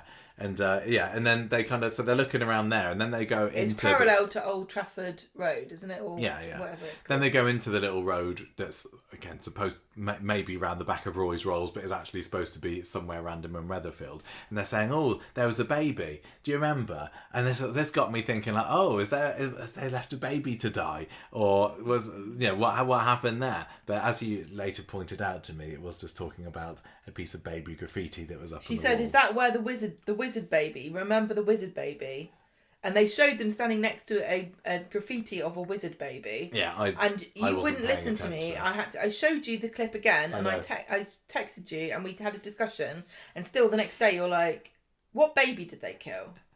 I know, I wasn't really paying attention. I say they should have just killed Frankie. That would have been useful, wouldn't it? Yeah, because I was thinking, was there a baby? When Lauren was hallucinating and saw Joel carrying a baby, was there actually a baby somehow mixed up with it? No. That would be the most dark thing I could possibly imagine. Yeah. Oh well. So they wouldn't do it. They definitely do. People get very upset if you kill a baby. Was it bad enough with AI Ollie? People don't like it. I'm just telling you that. Anyway, Bernie comes into number 7 later. Ardy rises from the couch like a zombie, and she checks that the rest of the party was okay. And he says, "Yeah." And she's also saying, he talks to her about Brody a bit, and she's like, "Oh yeah, Brody's not so bad." She's still on the PR defensive, offensive, about her newly discovered grandson. Kit's also a bit distracted over breakfast time, Sarah Louise notices, and he tells her about the DNA results. He doesn't really know what to feel about the fact that he's acquired a new son. Oh my god, I'm sorry. This is so uncharitable of me, but if I was Sarah, I would dump him like a very tall pile of bricks. Wouldn't you? Like, I'm not getting involved Too with much this. drama here. I Brody don't need a is new your son in my No, life. this is not happening for me. I'm sorry. You're not that. I'm not Kit. You're not all that. altruistic at all about naughty boys. He's just got too much baggage, and Sarah needs to learn a lesson. There's so many warning flags about this guy. For a start, I'm not buying an extra present at Christmas. I don't think Brody wants a present from Kit at the moment. If I was Sarah, I'd lay down the law and I'd say, if he's going to be involved, we're doing Secret Santa, and then we only have to buy one gift each, and it doesn't matter how many secret sons or daughters you have, because it's still the same number of Secret presents. Son Santa. Yep. Right, so Maria, meanwhile, Maria's trying to get hold of Gary, and anyway, we've already spoiled the ending of this, but she can't contact him since he's supposed to have come back from Anna's house last night, but he's not. Right, and So remind what's me going on there? what they were sulking about. I think it was only a few weeks ago, but it was after she It was found only out last that week, wasn't it? she'd found out that he'd been spending some time with Lou, because Lou came into the flat and she ended up snogging They had Gary, didn't beers. she? They had some beers, and she came in and found that he'd been with her, and his head was all over the place because she'd tried it on with him, and I think She was kind of insinuating she was going to blackmail him. yes, that's And right. she sent that text So oh yeah, she did. She texted Maria. So the question herself is, from him. Was Gary off in a huff because he thinks Maria doesn't trust him, or was he off to try to protect himself and Maria from Lou's manipulations? I think he was just scared of what would happen with Lou, and he thinks that if I'm away from it, maybe Lou's going to lose interest, or if anything happens, at least I'm not there, to bear the brunt of it. I won't tell Maria, though. He's ashamed of himself for getting himself into a situation where Lou was very easily able to take advantage of him. And I think he was just licking his wounds a little bit. Anyway, he's got more wounds to lick by the end of the week. So Brian... it was him that saw Ardy and Lauren hobbling away from the factory, because he catches Carla later in the episode and says that, I saw them coming away from the factory, and Carla's like, oh yeah, what were they doing at the factory then? Bernie, meanwhile, sits down with Ardy and Asher and wants to know what's they're being so shifty about. And they said, look, Lauren, she went a bit heavy on the vodka last night. She stayed over. And this is when... Oh no, this wasn't when Lauren came downstairs, was it? That was still later on. Although when Lauren does emerge, I did like what they did with her hair, because it was really all over the place. It looked like Toilet Brush City there. So then you got Carla coming to the door, wanting to have a little chat with Ardy about what was going on. And he tells her, look, I came into the factory with you, went out the back, went home alone, nothing there. But he has got no poker face, does he, that boy? And so she kind of presses him a little bit and says, well, actually, Brian said that he saw you with Lauren. Did she break into the factory? He's like, no, definitely not. And then this is when Lauren comes downstairs and the gig's up for him, and she collapses at the foot of the stairs just for maximum drama. So they head over to the hospital, and just already by this point my energy and excitement for this whole story has just gone kasplat, because it's yet more hospital scenes. Lauren's got a broken rib, ruptured spleen. Ardy's... What? The most... Okay, just look this up. Ruptured spleen, okay? The most common cause is blunt force trauma, such as from car accidents, falls or sports injuries. I don't think you can fall from, standing to the floor and rupture your spleen. She's a very delicate flower. She is the sort of person, if anyone could, it would be Lauren. Yeah, if anyone's going to milk the drama of just falling over a little bit, it's going to be her, isn't it? Anything to get hooked up to a drip, honestly, with her. She's like, whoa, I want some of that saline. So they go to hospital. I've said that already. Ardy looks like he's going to confess something to Carla, but he kind of thinks better of it and heads back to work, leaving her with Lauren. Summer and Nina, meanwhile, go back to the pub. Amy soon comes in and joins them, but they're still keeping stum about what happened last night. Nina gets a text from Asher about Lauren. Oh, this is what's all about Lauren now. When she wakes up, Carla's there wanting to know what on earth was going on with her at Underworld last night. And Lauren says, look, I was just scared. She tells her about seeing Joel. I wasn't drunk though, she only had a couple. And yeah, if you'd like Lauren at the moment, you'd be pretty terrified, wouldn't you? Because no idea what's given her that reaction. She didn't know that she... You'd think you were having a psychological break. Like you're having some kind of mental breakdown. It's kind of interesting that Carla's the one that she's confessing this to, as Carla was heavily involved in that other LSD hallucination story. Carla didn't get spiked herself, did she? Yes, she did. Did she? What happened? Yes, she did. She did. This is why I think Carla's involved in this storyline, because I think she's gonna work out some of this stuff. Yeah, because remember, Stephen specifically was trying to drug her because he ended up drinking it by accident. Yeah. But he did drug her, did he? Yeah, he did, because she was having a crisis and was talking to Roy about it. Oh, okay. No, that's fine. I trust you. Yeah, I guess maybe she'll put two and two together there. Lawrence is saying, look, I'm really scared about what's happened, and Carla says, don't worry. Then you got the rest. Didn't she end up going into a clinic or something because she thought she was... Oh, yes, that's right. And Peter was still there. Yes, he was drugging her and she was making her think that she was having a relapse of her mental health issues. Yes. Yeah, that was actually a huge story. It was a big deal. You have now reminded me about. Yeah, you're right. but it wasn't funny like Stephen's was, so we forget it so quickly. Exactly. It's not my It wasn't fault. the scene of the year material. If you want to remember you taking drugs, it's got to be funny. So Carla then goes and joins the teens, or the no longer teens, over at number 7, Ardy and Asher and that lot, and they're looking mega shifty. They're trying to blame the booze on what's happened to Lauren, but she doesn't buy it. She says, look, were there any drugs involved in this last night? And Amy's like, nope, we've got more sense. Because Amy doesn't know, I'd be offended she? if I was Amy. Nobody even asked her if she wanted some. Yeah. Summer and Nina just are looking mega guilty at this point. Mind you, if Amy got hold of some drugs, she'd just go and drug up some blokes in a bar and dump them in a river. Yes, she would. She'd use them for her female For vengeance. yeah. She'd, Good for her. yeah. Carla goes to the police station later, just because she can't wait to see Lisa. She's even got a little visitor's badge in that lets her Just into let her in, yeah. the back room with What lots of very sensitive and secret information. What are you doing in the back of And this I police don't know station? what they talk about, but I tell you what, there's a whole lot of hair twisting going on there, isn't there? Yeah, it was really funny because you texted me and you were like, "Oh, have you seen any spoilers?" About... Yeah, I ended up. We had the year 6 show at school this It was week. very so late when we watched it. I didn't end up getting back home until just before 9 o'clock. You're like, "You haven't seen any spoilers, have you?" And I'm like, I can tell you with great authority that Carla twisted Lisa's hair because I've seen about 3 different gifts of that." And literally, the hilarious thing was, I didn't know anything else that happened in the whole episode apart from Lisa getting hair twirled. Yeah. I thought that was kind of sweet though. There were so many gifts of that. Anyway. Well, she has, in many ways, got Lisa around her little finger, because by the end of the scene, she's convinced her to do a drugs test on Lauren just to see whether she actually was spiked. And Lisa says, look, if you can get a urine sample off her, then Bob's your uncle, I can get that sorted for you. So no, he's gone. Carla goes back to the hospital and hands Lauren this test tube and is like, there you go, She gives her a jug and goes, fill this up, baby. Yeah. So Lou, meanwhile, sees Brody in the street. Oh yeah, he does make an appearance, doesn't he? He's trying to avoid her. See, now I'm thinking that Brody's been involved in what happened to Gary. I kind of want to rewatch this scene and see if he's given anything away. Well, where has he been? Yeah. Because he didn't stay with his mum. No, he's been missing in action since last night, wasn't he? I presume that the whole family's now living back in their house. Yeah, I think they're back in. She moved out in Wolsey Street. She didn't go in there because obviously Nick trashed the place.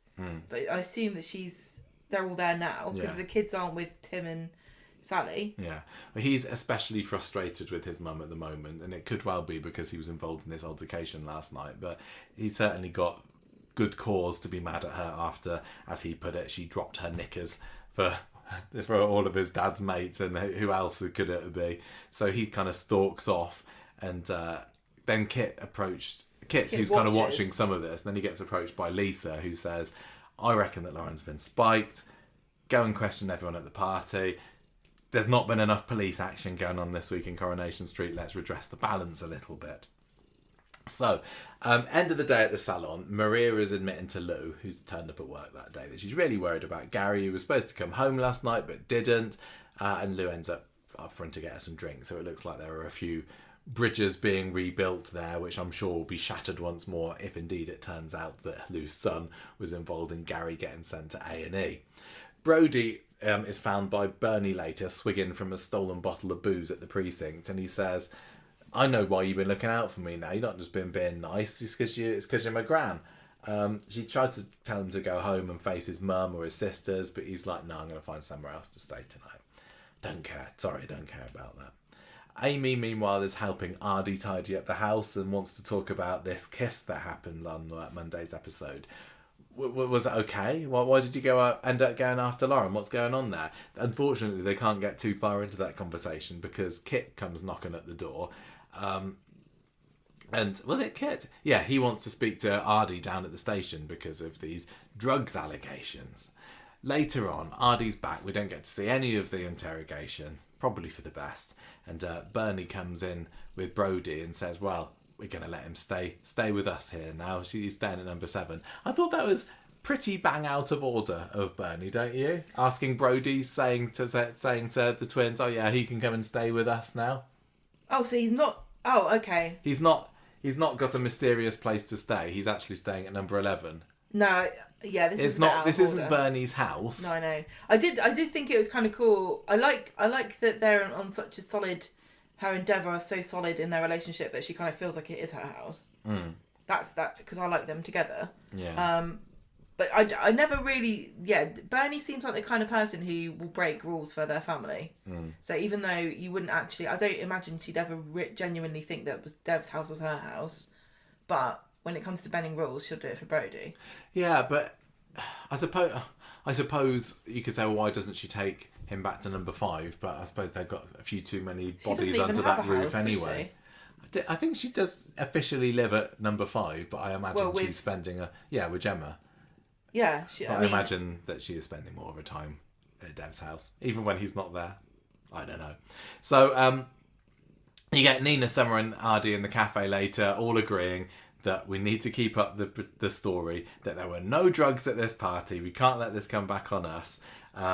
Summer says, yeah, well, we're going to back you up on this. Nina seems less sure about this. And this is what we see of Nina as the week goes on, isn't it? She's clearly the one that's feeling the most guilty about what happened with this mysterious confrontation in the Ginnel. She wants to confess, but all the others are saying, no, we need to keep quiet about it. So she's kind of dragged along with it, I suppose. Do like that. Yeah. And at the end of the episode, we get the two of them, Nina and Summer, locking up the cafe, and Nina's desperate to tell someone about what they saw last night. And Summer says, no, look, we went back to the road. There was nothing there. No signs that anything had happened. Nothing's been on the news. I think we got away with this. Nina says, we left someone to die. Summer says, all the more reason to keep our mouth shut. Yeah, keep your mouth shut. Why do you think there isn't any sign there? Is it just a case that Gary stumbled away from there, or went round the corner, or got a little bit further before he collapsed, or something like that? Yeah, well, how long has he been in hospital? We don't even know that, do we? And why has nobody informed Maria? Yeah, actually, that's a really good point. So he doesn't have his ID on him. He doesn't have his phone. Someone else has got his phone. We know that much because he's not texting from a coma. Yeah, someone's got his phone. So does Brody have Gary's phone? Yeah, I wonder. That's what I'm starting to... And he's texting Maria. And is he... When we saw him on the end of Friday's episode, was he definitely in a coma and not just asleep in hospital? Because he could have been awake earlier on in the episode to text Maria, and his phone could have just been plugged in, at the hospital. What? Say that again? He might... We don't... Sorry. Is he definitely in a coma, or could he just be asleep and he was awake? He was in a coma. Oh, did they? Well, I think Coronation Street... I think it's been leaked also. Somebody said he was in a coma, I'm assuming. Oh, I wasn't completely sure whether or not he was just asleep and he had been up and awake and texting earlier on and just choosing not to tell Maria where he was. I'm wondering now if Lou's involved in this as well. What makes you think that? Because Lou has already got form for manipulating Gary and Maria. Why would Brody know to text Maria and say, yeah, I'm at my mum's house, I'm not coming back because I'm mad at you? Maria else? Was who else would have the context of that argument between Maria and Gary to be able to? I know you could probably pick it up from the text messages, but who genuinely really has a link to that character and Brody apart from Lou? Yeah, maybe she's involved. Maybe she's helping. Yeah, to cover it up. Yeah, but so I can't. Again, we'll have to rewatch the scene with Lou and Brody in the street. I can't remember whether she says anything that now, in hindsight, would give away that she is in on what he's got up to. I don't think so, but maybe we'll watch it again later. I don't know. Friday, blimey, this was a long story. Are you sick of my voice yet? Probably. Friday comes along, and Nina's still very distracted at work. She ends up dropping a mug and smashing it. And then we see Ardy visiting Lauren in hospital, still mega guilty about feeling that he's to blame for her ending up in there. And she confirms the results to him, the DNA results, the drugs test results, and say, yeah, I was spiked. Who could have done it? And I was like, oh, I don't know. Maybe it's just a stupid joke. And Lauren's like, well, I don't see the funny side of it, actually. And Ardy's just there squirming away. Do you think that Ardy will eventually confess? It feels like low stakes compared to everything else that's happened. Who cares if he had some drugs and somebody else took them? I suppose throughout Friday's episode, he's trying to massively ingratiate himself to Lauren, isn't he? And falling over himself to help her and get her everything that she needs. Maybe he is building himself up to saying, this is down to do with me, and just hoping that she'll forgive him. Lauren is the sort of person who I genuinely think would forgive somebody for this, because she's always getting herself into kerfuffles. Well, she might just say at the end of the day, fair dues, I should have learnt a lesson and not taken a drink that I just found lying around on it was the all a side. big mistake. And as far as the law goes, what's the law about taking? I don't think you're not going to get in serious amounts of, like, having drugs with the intent to supply them is the problem, isn't it? Yeah. Like, taking drugs, you're not going to get a medal for it, but No, I know. I'm sure. I mean, it's all going to come out at some point anyway. it's just one of these things where it's like, I don't think any consequences will happen, so I'm not even. This is just what I'm saying. This is my feeling about this week. It started off on a real high, and as the week went on, it's just kind of less exciting, the consequences of it. Sadly, for me at least, anyway. You get a few scenes of Nina looking sorry for herself over in Seb's memorial garden. Abby sits down with her for a little bit, but nothing particularly happens there, apart from does she go and tell Roy? I can't remember. No, it's Bernie, but I think Bernie tells Roy that Nina's over in the garden looking a bit sorry for herself. So he goes and sees her, and she admits that she took drugs at the party and it really messed her up. And Roy, bless him, is like, oh well, not really something I condone, but he doesn't berate her for it, at least. And this is when it comes out a little bit more about what happened. So she tells him she remembers there being a man who lunged at her. She pushed him away, and then he fell over, and his head cracked against the floor. So maybe this was Gary, like, asking for help. I wonder what was Gary doing there? Because he was supposed to be with Anna. Maybe he was coming home from Anna's house. But Anna lives not nearby, does she? No, I know, but he's coming back on the tram. Yeah, so why did this assault happen away? If he was coming, What do you mean away? This didn't happen near Coronation Street. Or maybe he's just coming home from Anna. You don't know where. It would make sense for him to get a tram, get off at the tram stop right up the road from his house. Michael, it's a different line. Oh, okay, that explains it then. So, yeah, I think that Gary clearly wasn't having a go at Lauren. Well, sorry, Nina. If this is we're assuming this is Gary. Oh, that would be a good double bluff, wouldn't it? If there was actually somebody else. It is really fun to speculate, but we'll find out fairly soon, I would imagine, and through flashback form. Well, I just don't understand, like, how can somebody so slight as Nina make Gary fall over and bash his head? Okay, you know? What was going on there? Number one, if he has had a fight with Thingy and he was needed help and he was already in bad shape, that would be. Number two, the same way that Lauren can fall from standing up onto the floor and rupture her spleen, apparently. Can you just? It would be very weird though if two characters in the same episode were standing up and then fell down. One of them ended up in a coma and one of them ended up with a ruptured spleen. Do you not think? Yeah, I'd have to have a look at the picture of Gary in hospital again and see what does he look like. Like, I'm just trying to load it up now, and he doesn't look. Maybe he doesn't look in too bad a state. Yeah, but he like. So if you were saying that maybe he was beaten up by Brody first, when he was supposedly lunging at Nina, he was actually just asking her for help. He's got a sort of a gash rash on his side of his head. Not as bad as the one that Craig got, though, was it? And he's got a breathing thing in, and that's about it, really. He looks a bit worse for wear. So yeah, I think maybe he was needing her help because he'd already attacked somebody, and that would make sense. Because if Brody did attack him, Brody's going to find out about it and think I'm the reason that he's in hospital, and he's not wrong. But also Nina's going to think that she's the reason why he's in hospital, although she still doesn't realise that it's Gary. It seems like it's going to go down that route, doesn't it? It won't be long until. I don't think they're going to be holding out on this for very long anyway. No. Anyway, she's telling about the blood and about this guy not moving. She can't talk to the police about it though. But the next scene, she's actually there at the police station because she does want to confess. It's just the other teens have been trying to convince her not to. So she's saying to Kit, "Look, have you found a body?" And he's like, I think we need to talk to you in the interview room. And he tells him about what happened. I do love that Nina was the one who went to the police over Summer, who's a goody two shoes, and I think it's like really sweet that Nina's got a bit of Roy in her where she can't rest until she's doing the right thing. Yeah, that's interesting. I also, obviously there's that link with Seb and she's thinking, I can't leave somebody like Seb was left. Yes, because that's why Seb died, isn't it? Because they were both kicked, and then Kelly and the two boys and Corey ran off, and so she's desperate to make right what went wrong those years ago. Yeah.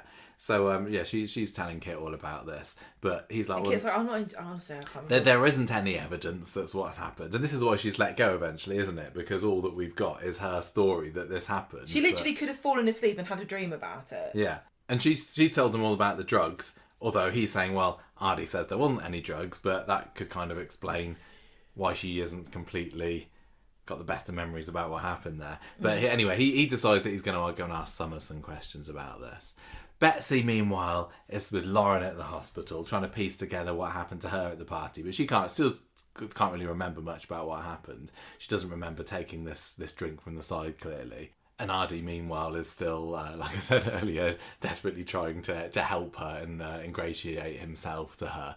But she ends up getting him to leave in the end, leaving Betsy with Lauren saying, I didn't realise you and Ardy were that close. And Lauren's like, we're not close like that. Do you think that there's any possibility that this could lead to a mini romance between Lauren and Ardy? Is he going to try and ingratiate himself to her so much that they end up having a bit of a kiss? Oh, I don't know. What were you going to say? I don't know. I'm not...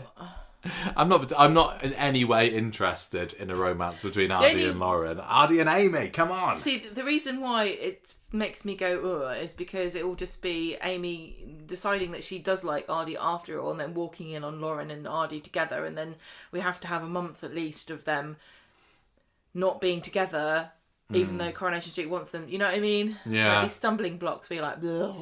They're not suited, sort of a bit like whatsoever. Leanne hanging around Ronnie. For a few scenes. Yeah. Literally to gain a few scenes. That is really, isn't it? So Kit comes and grabs Summer for an interview. Billy's very concerned about what's going in, and he's furious when Ardy tells him what happened with the drugs. He's like, you have corrupted my daughter, for a laugh. He's really, really fuming about him because... did they say about the drugs? Yeah, and Billy obviously knows that drugs are bad. For both him and for anybody in his family, really. They're not good news. So, I don't know where he's got the leg to stand on people corrupting each other. But Ardy says, well, what's because of Bernie's the one that told us to have the party. So he's fuming at her, which is obviously quite different because she's semi-family. And he has a bit of a rant at Bernie, then heads out to see Summer, who is taken out of the interview room when he gets there. And the Kit's basically saying, sorry, there's no evidence to corroborate your story here, you bunch of wasters, and off you go. And Nina's like, no, it had to be real. I definitely saw somebody. And then she has a bit of a voiceover, doesn't she, as the camera cuts to Gary in hospital. And there, at last, is the big reveal that was spoiled on Corrie's Instagram account the night before. Yeah, so... Does Kit know more? I don't... But if he... Again, another reason why it makes sense for it to be Brody, because if it turns out that it is him, Kit's probably going to find out about it and then use his powers of police corruption to try and cover it up. Yeah. Maybe pin it on Nina when actually Brody's the one that's that took the first swing of the bat. But maybe he's already doing that. Yeah, he could be already. I don't think he is. In my head, it feels like Kit doesn't know at the moment. Because Kit knows... Kit's only investigating it because Lisa told him to. Yeah. It's totally within his character to not only investigate and chuck it all in the bin because it doesn't suit him, but also to completely poker face it and you have no idea, because the Coronation Street doesn't want you to know that he's involved, so he will not look suspicious. And it's within his character to be that. evil. I wonder what Brody would think about Kit if he realises that he's going to help cover up. I think if Brody found out that Kit was covering for him, because he's impulsive and self-destructive and he hates Kit so much, I think he'd use it to hang it over Kit's head and say, I can ruin your career now. Yeah. You put yourself out for me, stupid idiot. Now I've got something on you and I'm going to use it. That's a very good point. Yeah, maybe. So I'm somewhat excited by this. Well, I mean, I'm really intrigued. I find this very fascinating. I want to know what happens. I want to find out more. I don't think it's going to be too long. I just could do without all the hospital and police. It's a shame that what started... How can you investigate a drug spiking I don't know how else they could have done it. With a ruptured spleen. I don't know how else they could have done it, but a storyline that started with this joyous party, this coming together of all the young bits on Coronation Street and just having a lovely good old time has now turned into yet another excuse for more trips to Weatherfield General and the police station. It's just a bit of a shame, really. Well, I'm just glad that the Lauren and Frankie Memorial Wing is getting some more use out of Gary and Lauren. Yeah, that's true. Right, there were other stories other than that this week, weren't there? Do you want to... but most of them will probably be able to rattle through quite quickly. Most of them started on Wednesday. Well, yeah, all of Monday's episode was dedicated to the party, wasn't it? It was such a banger of a party. Maxine would have loved it. Right, on Wednesday, the dementia storyline, Debbie. Yes. She tells Kevin, oh no, there's a whole missing bit because she went missing on Friday's episode, didn't she? This is what I was kind of maybe insinuating a bit too much in last week's podcast, where I thought that I knew that it was going to be a event episode on Monday, and I thought, oh, is Debbie gonna... And I was really, really convinced, and I think I said it to our friend who came and watched it with us on Monday. I was like, I think somebody's gonna die tonight, and I thought, oh, is Debbie gonna be involved in it somehow? Oh, Debbie's gonna kill somebody or something. I don't know. Maybe I didn't know how it was gonna work, but I thought that Debbie's disappearance was going to lead to something huge, but actually it didn't really. It was a bit of a damp squib. Although the fact that she is missing in Coronation Street terms from Friday to Wednesday should feel like it was fairly big, but it wasn't really, was it? No. Nobody cared. On Wednesday, Kev gets a call from Debbie and she says, I'm at a hotel in Cheshire. I just need some space and I'll call you when I'm ready to get picked up. Oh, this was me being very clever and observant this scene, wasn't it? Because I said I recognised the bricks on the wall behind her. Yeah, you did. And I was like, I think that's police custody that she's in. Yeah, there. You did. No, she's not. That's not police custody. And it was. It was. Yeah. And we were wrong, I think, on the short, because we'd said it hadn't been made clear what she was doing being arrested. But some people online had said that they'd made some comment about her being drunk in the bakery or something. I know, but we still don't actually know what happened. I don't think we're going to tell. I don't think we'll ever find out. But the insinuation is that it's some kind of, it's a symptom. Yeah, that's what. When you get dementia, you go and cause a fuss in your local bakery. It's not uncommon that somebody with a medical condition is assumed to be drunk and not helped, which is really sad. But she's not so far gone that she wouldn't know what she was doing. She fades out sometimes. Yeah, she fades out, but that's not going to be enough to get you arrested. So do you think that she was just like, when she got angry with Bernie the other day, do you think it was a similar situation to that? I suppose it could have been, yeah. Just we have seen her get a bit ranty and as a symptom of her dementia. She surely must be drunk because nobody gets this excited about a sausage roll. Which is not true. They definitely do. Exactly. Greg's vegan sausage roll. I love Greg's. Queue around the block for those once upon a time. Fight you for a veg's Grecian roll. Okay, so Kev is suffering with his post-chemo pain, and so Abby sends him upstairs and gets a phone call, and she's the one that goes to pick Debbie up. And Debbie's wearing these fantastic retro sunglasses, and I've looked these up. They're from Collective and they're no longer available, but they were very reasonably priced at the time. But yeah, she looks like she looks like a disgraced movie star. Yes. She picks her up from the police station and she's like, oh, I was just looking for my keys, I thought somebody might have handed them in, and Abby's like, come on, I don't think so. And she goes, yeah, okay, sorry, I have been in a cell, been a bit naughty at the bakery, so I mean, or whatever. They end up back at the bistro, and Debbie's saying, I can't believe this is how it's going to go for me. Like, I've got no memory like Swiss cheese. I want to be in control of myself. And when I lose it, it's scary and terrifying. These were some really great scenes this week, weren't they, between Abby and Debbie? Those two actresses are both on fire They at were the moment with this story. bloody-tastic together, because I love both of them.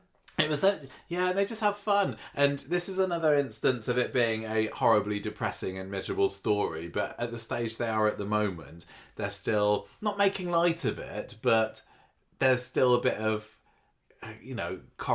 Corrie humour thrown in there. Yeah, and Abby's like, oh, it's a long way away yet, and I really also appreciated the scene, because it very often very tempting for the writers to have a character make this sort of beautiful, touching, absolutely pitch perfect speech to console somebody, and you're like, gosh, there's no point I couldn't do that. Give her a BAFTA now. No, what I'm saying is, Abby didn't have a speech. She didn't have anything profound to say.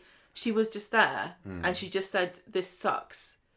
And I found that really inspiring in a way, because when bad things happen to people you love, it can be really hard to know what to say. And a lot of the times, I really think we avoid difficult conversations and addressing things like this because we just don't have the language and we're not sure.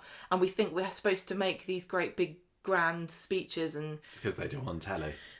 But Abby literally does say nothing particularly earth-shattering at all at any point. She just hangs out with Debbie and is there for her all day. Yeah, that's what Debbie needs at the moment, someone to go and have a swing with on the park. And she doesn't really...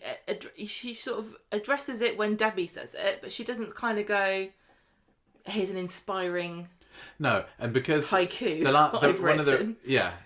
because we can see that Debbie isn't interested, because she gets back home later after those park scenes, and Kevin's like, oh, we've got your support groups and everything. Kevin's like, I don't want that. I just want a bit of normality while I still can. I don't need treating like a 5-year-old at the moment. I'm still myself at the moment. Honestly, support groups can be quite triggering for some people, because especially if you're at the beginning of something like this, you're going to see people at different stages. Yeah. And, and to know that is your, not just, possible future, but almost certain future at some point down the line. If you think about... Yeah, sorry. And Ronnie makes a point to her on Friday saying, look, there's still, it could be years away, but I imagine if you're given that diagnosis... a few years still seems like nothing, because she makes that speech on Friday saying what did she say? I was supposed to die of old age sitting in a bath filled with my tears of my enemies or something. Rivals. And yeah, that's it. And in a penthouse suite somewhere. So 2 years feels like it's going to go like this. It's like the summer holidays. You think 6 weeks stretching out ahead of me, that's ages, but then it's gone. Who is the Claudia to Debbie? What do you mean? Like Audrey and Claudia are rivals. Oh, so and you Debbie want a rival wants to bathe in the tears of her rivals. Who is that? Who is Debbie's Claudia? I think they should bring her in. Me too. I think there's a lot of fun to be had with some kind of frenemy. I think this story is still ripe for fun before the claws of dementia get properly hooked into Debbie and drag her down. Yeah. I mean, I was thinking about also Paul when he went to his support group and he met up with... Oh, yeah. What's her face? What was she called? I completely forgot, but she was great, wasn't she? We loved that character. Yeah. Her name's completely escaped me at the moment. Yeah. Anyway, some people don't like support groups. It's not the what's the word? It's not like the blanket solution to every problem. So I totally empathise with her, because I don't like them either. No. So Friday, Shelley was her name. Dead Shelley. Dead Shelley, yeah. Friday. Well, this is another trope, isn't it? If a character on Corrie meets a friend, then the friend will die before them. If you go to a support group, you'll meet somebody who's going to pass away. The red shirt, to prove the situation is serious, will die. So you like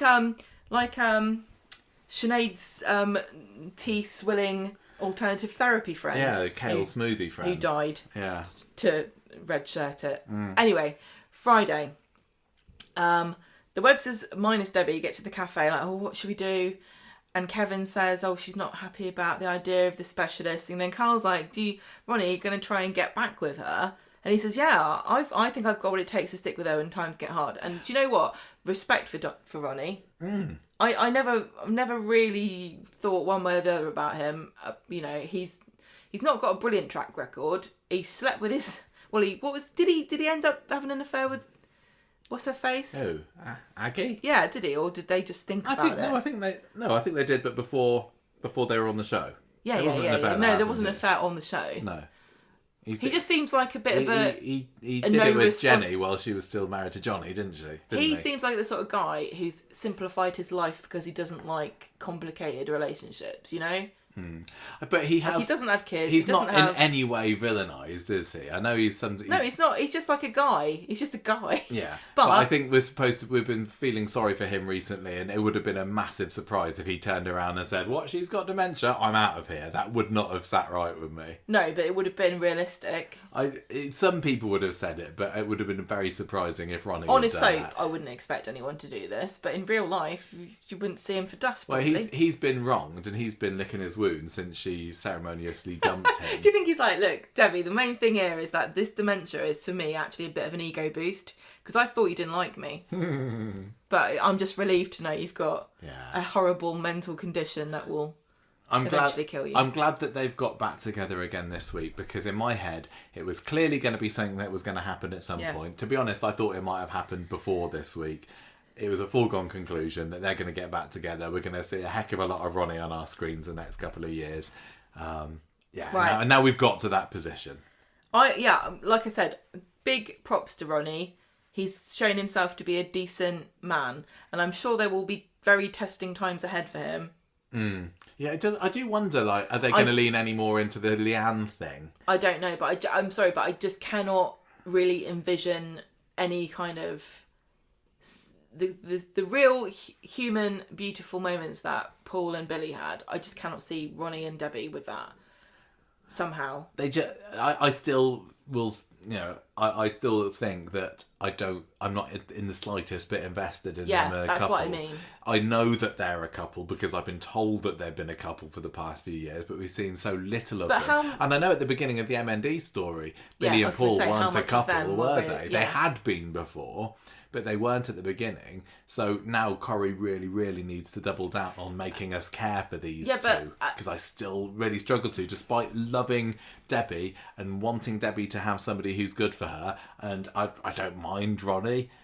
So it should be fairly easy, but they've still got a bit of work that they need to do to make me care. The flip side of this is I don't really need any more of those scenes. I've seen it. Paul and Billy did it. I don't really want a carer story again.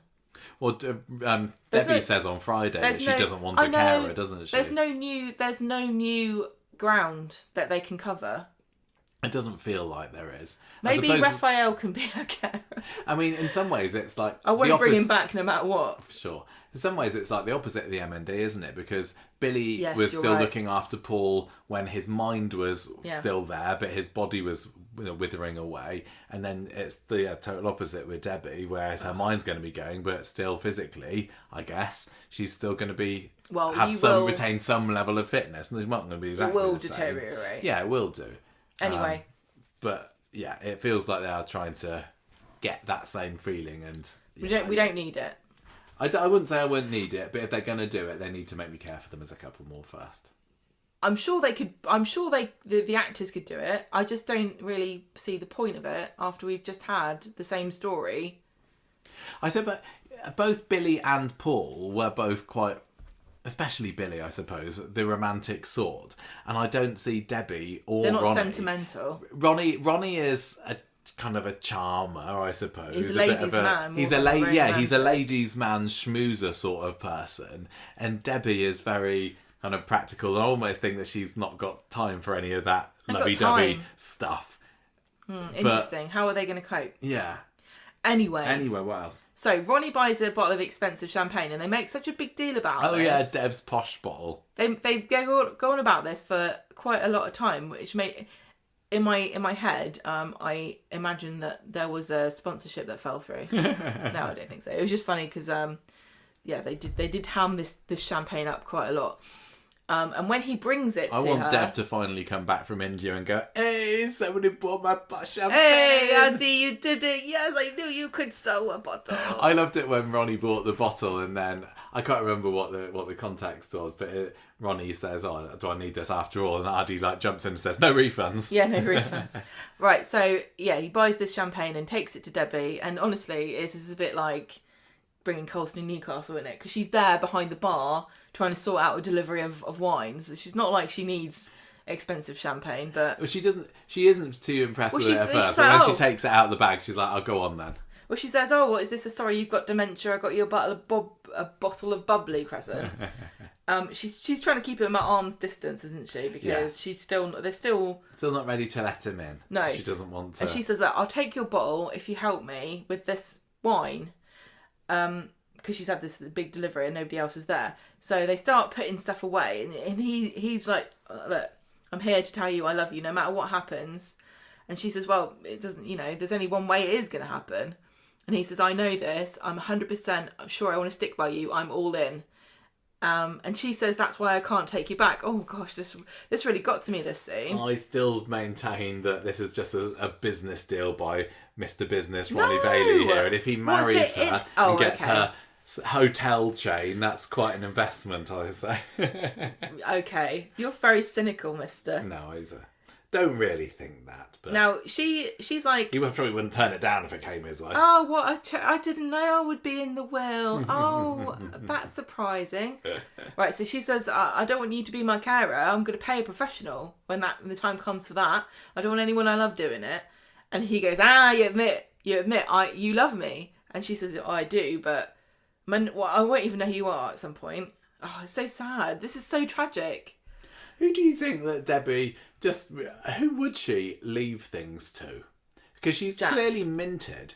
Do you think Jack or the children? Rosie? I think it feels like Jack, Rosie, and Sophie should get it. Like, Kevin doesn't need it, does he? Kevin's still got his scratch card winnings, as far as I know. He's got a business. I think that, yeah. I think I'd say Rosie, Sophie, and Jack. I selfishly am going to make a mausoleum with my dead money. Imagine a mausoleum for Debbie. Think how fabulous that would be. Oh my god. It would have a disco ball in the middle of it. That would be brilliant. Marble everywhere in the interior. She's like, "What? Right, stonemason, what can you do in leopard print? Can you carve leopard print?" Do you think she'd want a massive one built as well, just to make up Yes. for her inferiority complex on being a little on the short she's not side? inferior. She doesn't need to be tall. No, she doesn't Imagine care, how does she? scary she'd be. Yeah. Right, okay, so What? I'm talking about the plot. Do you remember? Yes. So he's trying to convince her to take him back, and he says it's meant to be, and she says, "Yeah, I know what it was meant to be. I was meant to live a long and adventurous life and die in a bathtub filled with the tears of my rivals in a penthouse. And it doesn't go the way it's supposed to, does it, life?" And he says, "The people who love you won't let you go through this alone, and you're everything to me, and I'm not going to leave you." And then this is when she breaks down and starts crying. Oh, that was nice. Then I'm Well, scared not all nice. the That was a time. Good old performance from And Sue. he says, "If I can't help, let me be scared with you." Oh my God. Yeah. And that then was nice, they nice kind little of scene there. they decide they're back together at this point. Yes. Yeah, they go to the pub, don't they? Yes. They say they're going to go and have a dinner at the bistro with Rod, Jane, and Freddie. And I didn't get it. Do you know who Rod, Jane, and Freddie are? Who are they? They're the humans off of Rainbow.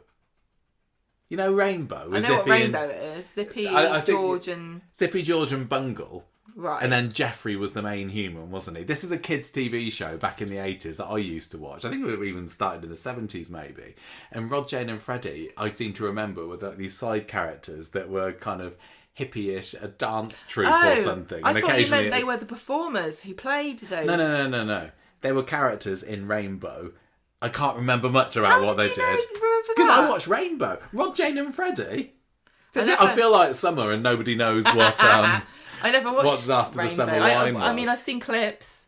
I don't think I've ever seen an episode of Rainbow. I think they were the side characters in So Rainbow. So the insinuation is that Ronnie and Debbie are the main characters. So Yeah. who do you think is Bungle? Debbie and Ronnie. Who do you think she thinks of herself? I think she thinks she's Zippy. No. Zippy's fashionable. He's got a zip. Yeah, but he is quite loud and obnoxious. Yeah. Yeah. So who are there's a big bear. Big bear that's Bungle, a man in a bear suit. And then there's a stupid I think hippo. that's Ronnie. I think Bungle is Ronnie. Yeah, because he's big I don't know beaver. who George is, the camp hippo. I think Raphael is George. Yeah. No, Bungle. What shall we do? There's probably, I'm going to say, about 90% of the people listening to this at the moment All of don't the get voice. the reference. So did that's the fine. bear never speak, right? No, the bear did speak. Oh, okay. There was a But man Bungle and inside George him. had similar voices, didn't they? Kind of. Yeah. I don't know.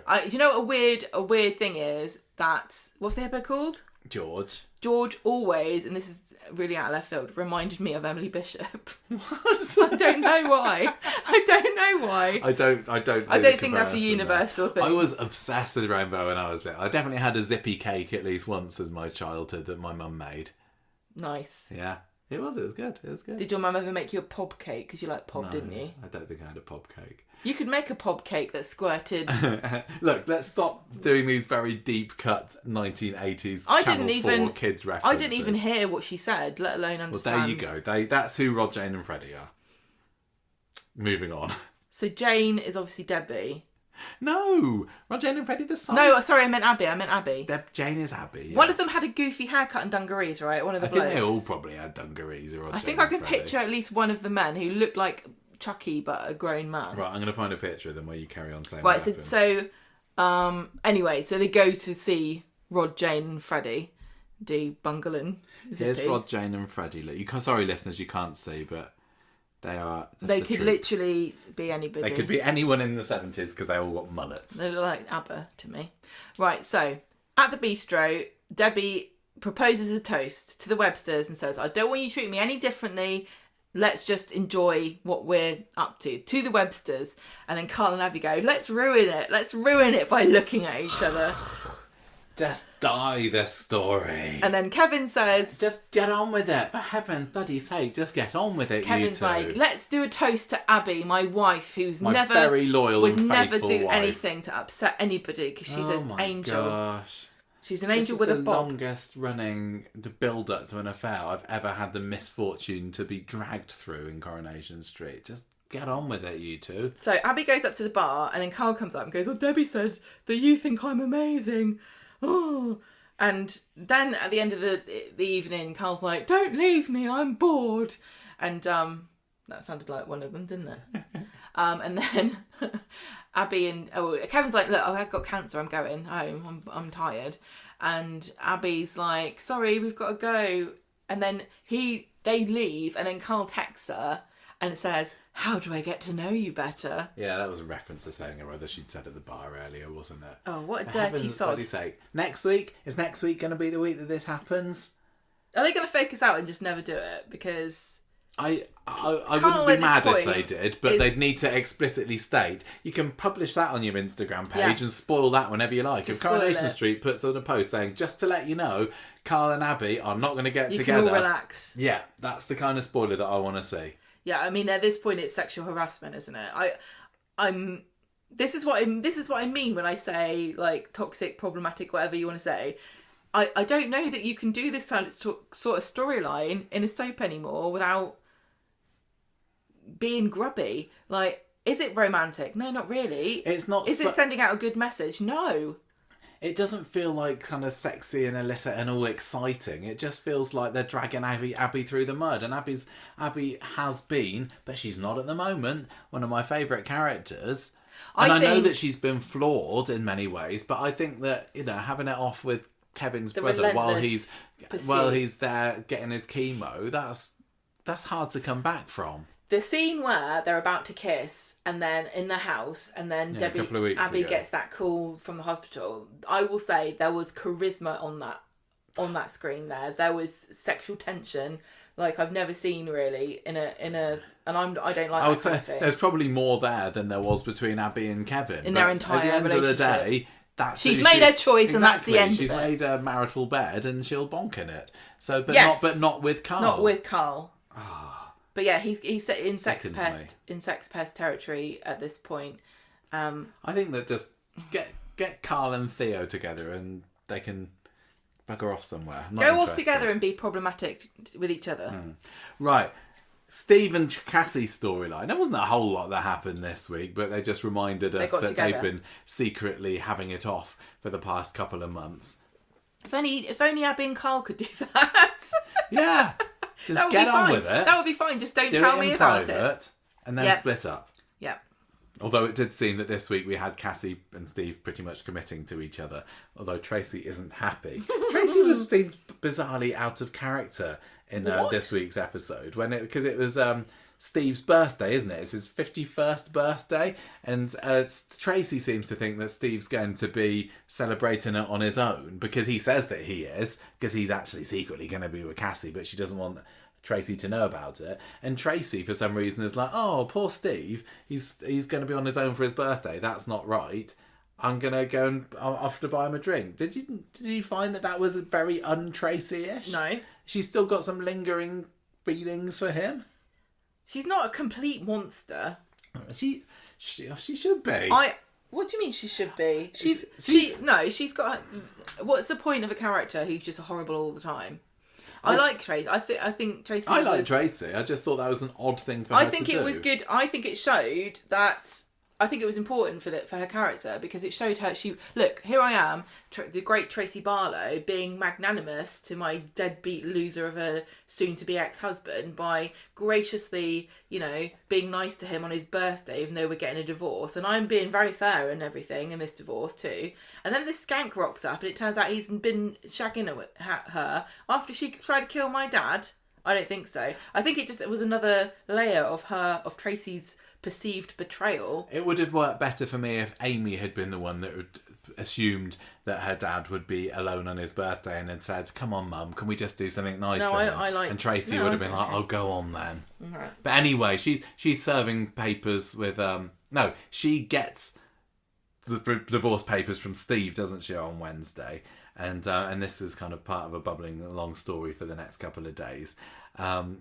But yeah, she says she's gonna organise something for his birthday on The Secret.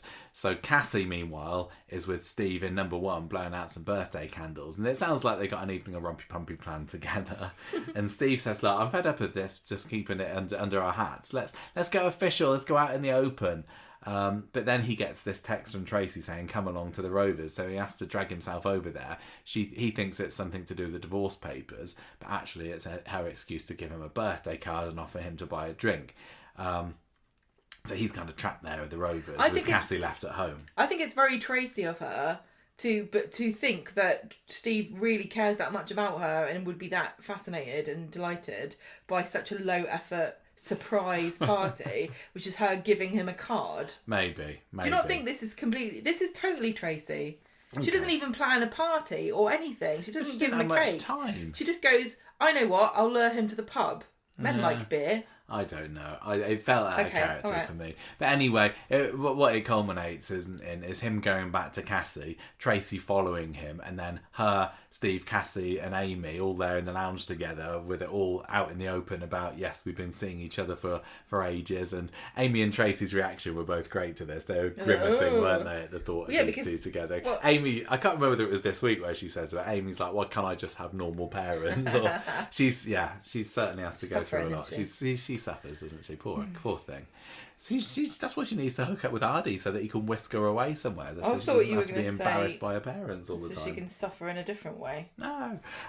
So Friday comes along and Steve approaches Cassie in the pub, kisses her, making a very public show that they are together, and he doesn't care who knows it. Cassie's chuffed by this, and again, I do feel a bit sorry for the many viewers who don't like Cassie and who think that she's absolute deplorable human being for nearly poisoning Ken. No one cares about that anymore. It feels like nobody on the street cares about it anymore, apart from maybe Tracy. But I've forgiven her because I like Cassie. So I'm pleased that they're out in the open. I think that they're suited each other really well. But Tracy gets her nose right put out of joint by this. So basically, as the episode goes on, she decides that she's gonna take her revenge on. Is it revenge? I don't know. She's just gonna make it. Life difficult. Yeah. Why should that skank get all Steve's riches? Yeah. So I think it's partly jealousy too, because she didn't even think Steve had any prospects. But now there's going to be somebody who might possibly be the next Mrs. McDonald. Well, she doesn't want to see him happy when she's still probably licking her wounds after Tommy Orpington left earlier this year. I think you could have stopped before you even got halfway through that sentence. So she decides that she's going to up the stakes and ask for half of Steve's share of streetcars in the divorce settlement. And to be honest, why didn't she ask for that anyway? She's very much entitled to this. This is how I'm sorry to say this, but this is not me that's made this a reality. I'd say the vast majority of women on the street who own a business only have it because their husband had it first. Although can Steve... I think Debbie's the only made woman on the show. Yeah, I think you're right. Can Steve say, well, I want half of Preston's petals? Yeah, how about that? Maybe they're just going to end up in a bit of a bidding war with that, and then they'll end up running out of steam. Is this going to be a really horrible, drawn-out, nasty story? It doesn't feel like they're the types of characters. This feels like comedy divorce. I like comedy divorce. Considering who's involved. It reminds me of the 80s. Why? Because everyone had a story. There were all the films... Every film I feel like I watched as a child in the 80s began with somebody getting divorced.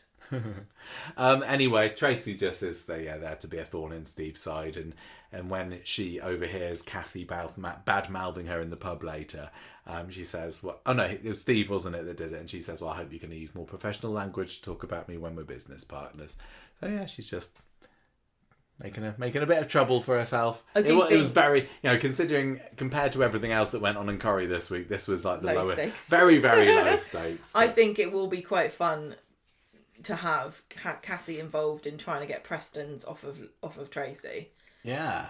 And I can also really imagine a scene where Cassie marches into the florists when it's just Mary by herself, and she's like, "No, Mary, my boyfriend co-owns this place now, so you better move over because we're going to make some bouquets." And Mary's like, "Oh, I don't know what to do about this. Oh my god." Did you like Tracy's terrariums? Yeah. Are you a terrarium? No. Fancier? No. No. They just attract flies and look like sad little piles of moss. Oh well. Cross Just that off have your a birthday list then. But you like succulents, don't they? They're little mini plants. I wondered whether you liked a terrarium. I've got a certain tolerance for succulents, but they are just plants for people that are scared of commitment, aren't they? Right, finally we got the Todd and Theo storyline. Gemma, I have left you your favourite couple. Todd desperately on Friday trying to bond with Millie over Steve and King. I don't think we've seen this story since we saw Millie buying the pregnancy bump, did we? No. I mean, that was only a week away. Yeah. But we go into this story now knowing that she's not up the duff as she claims. No.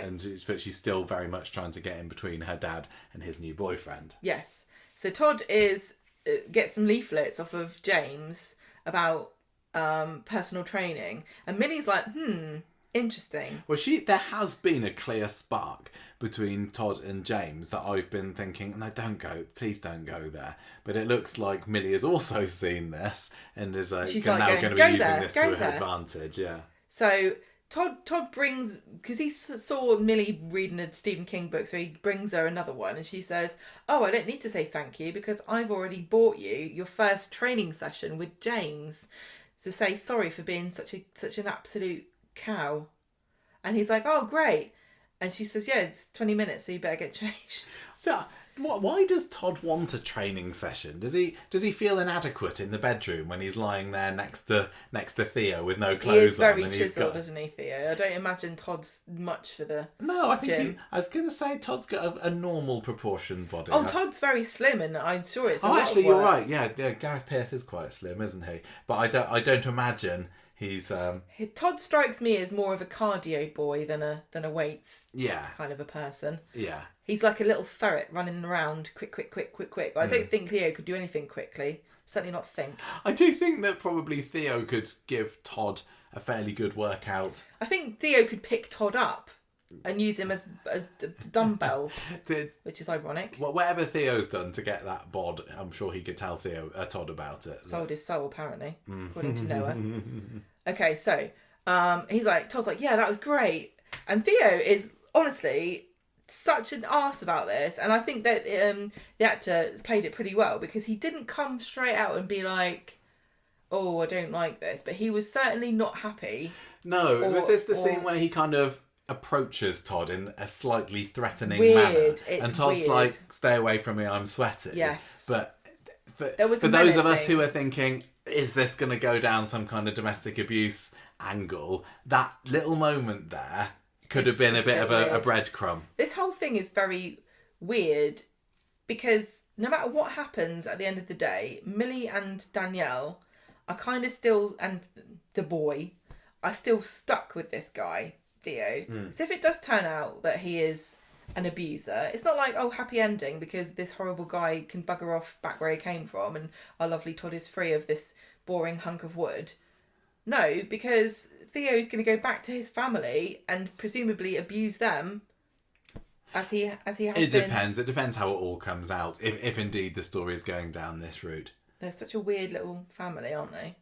Yeah, they are. Very interesting. I do think this is a lot more interesting than it could have been. Don't you? Yeah, definitely. I just don't know why they chucked in all the extraneous nonsense about Theo's sad and tragic life. Yeah. Could he just be an like I said, arsehole? I need to be told that he is a baddie.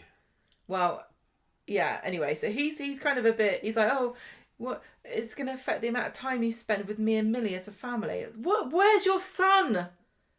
I know. Where's your son? You did have one. You remember that, don't you? Just because we've forgotten his name, but we're not related to him. I'm sure you remember his name, Theo. It's probably No, Theo he's forgotten he Jr. exists. Right, so Todd's like, no, okay, it'll be fine.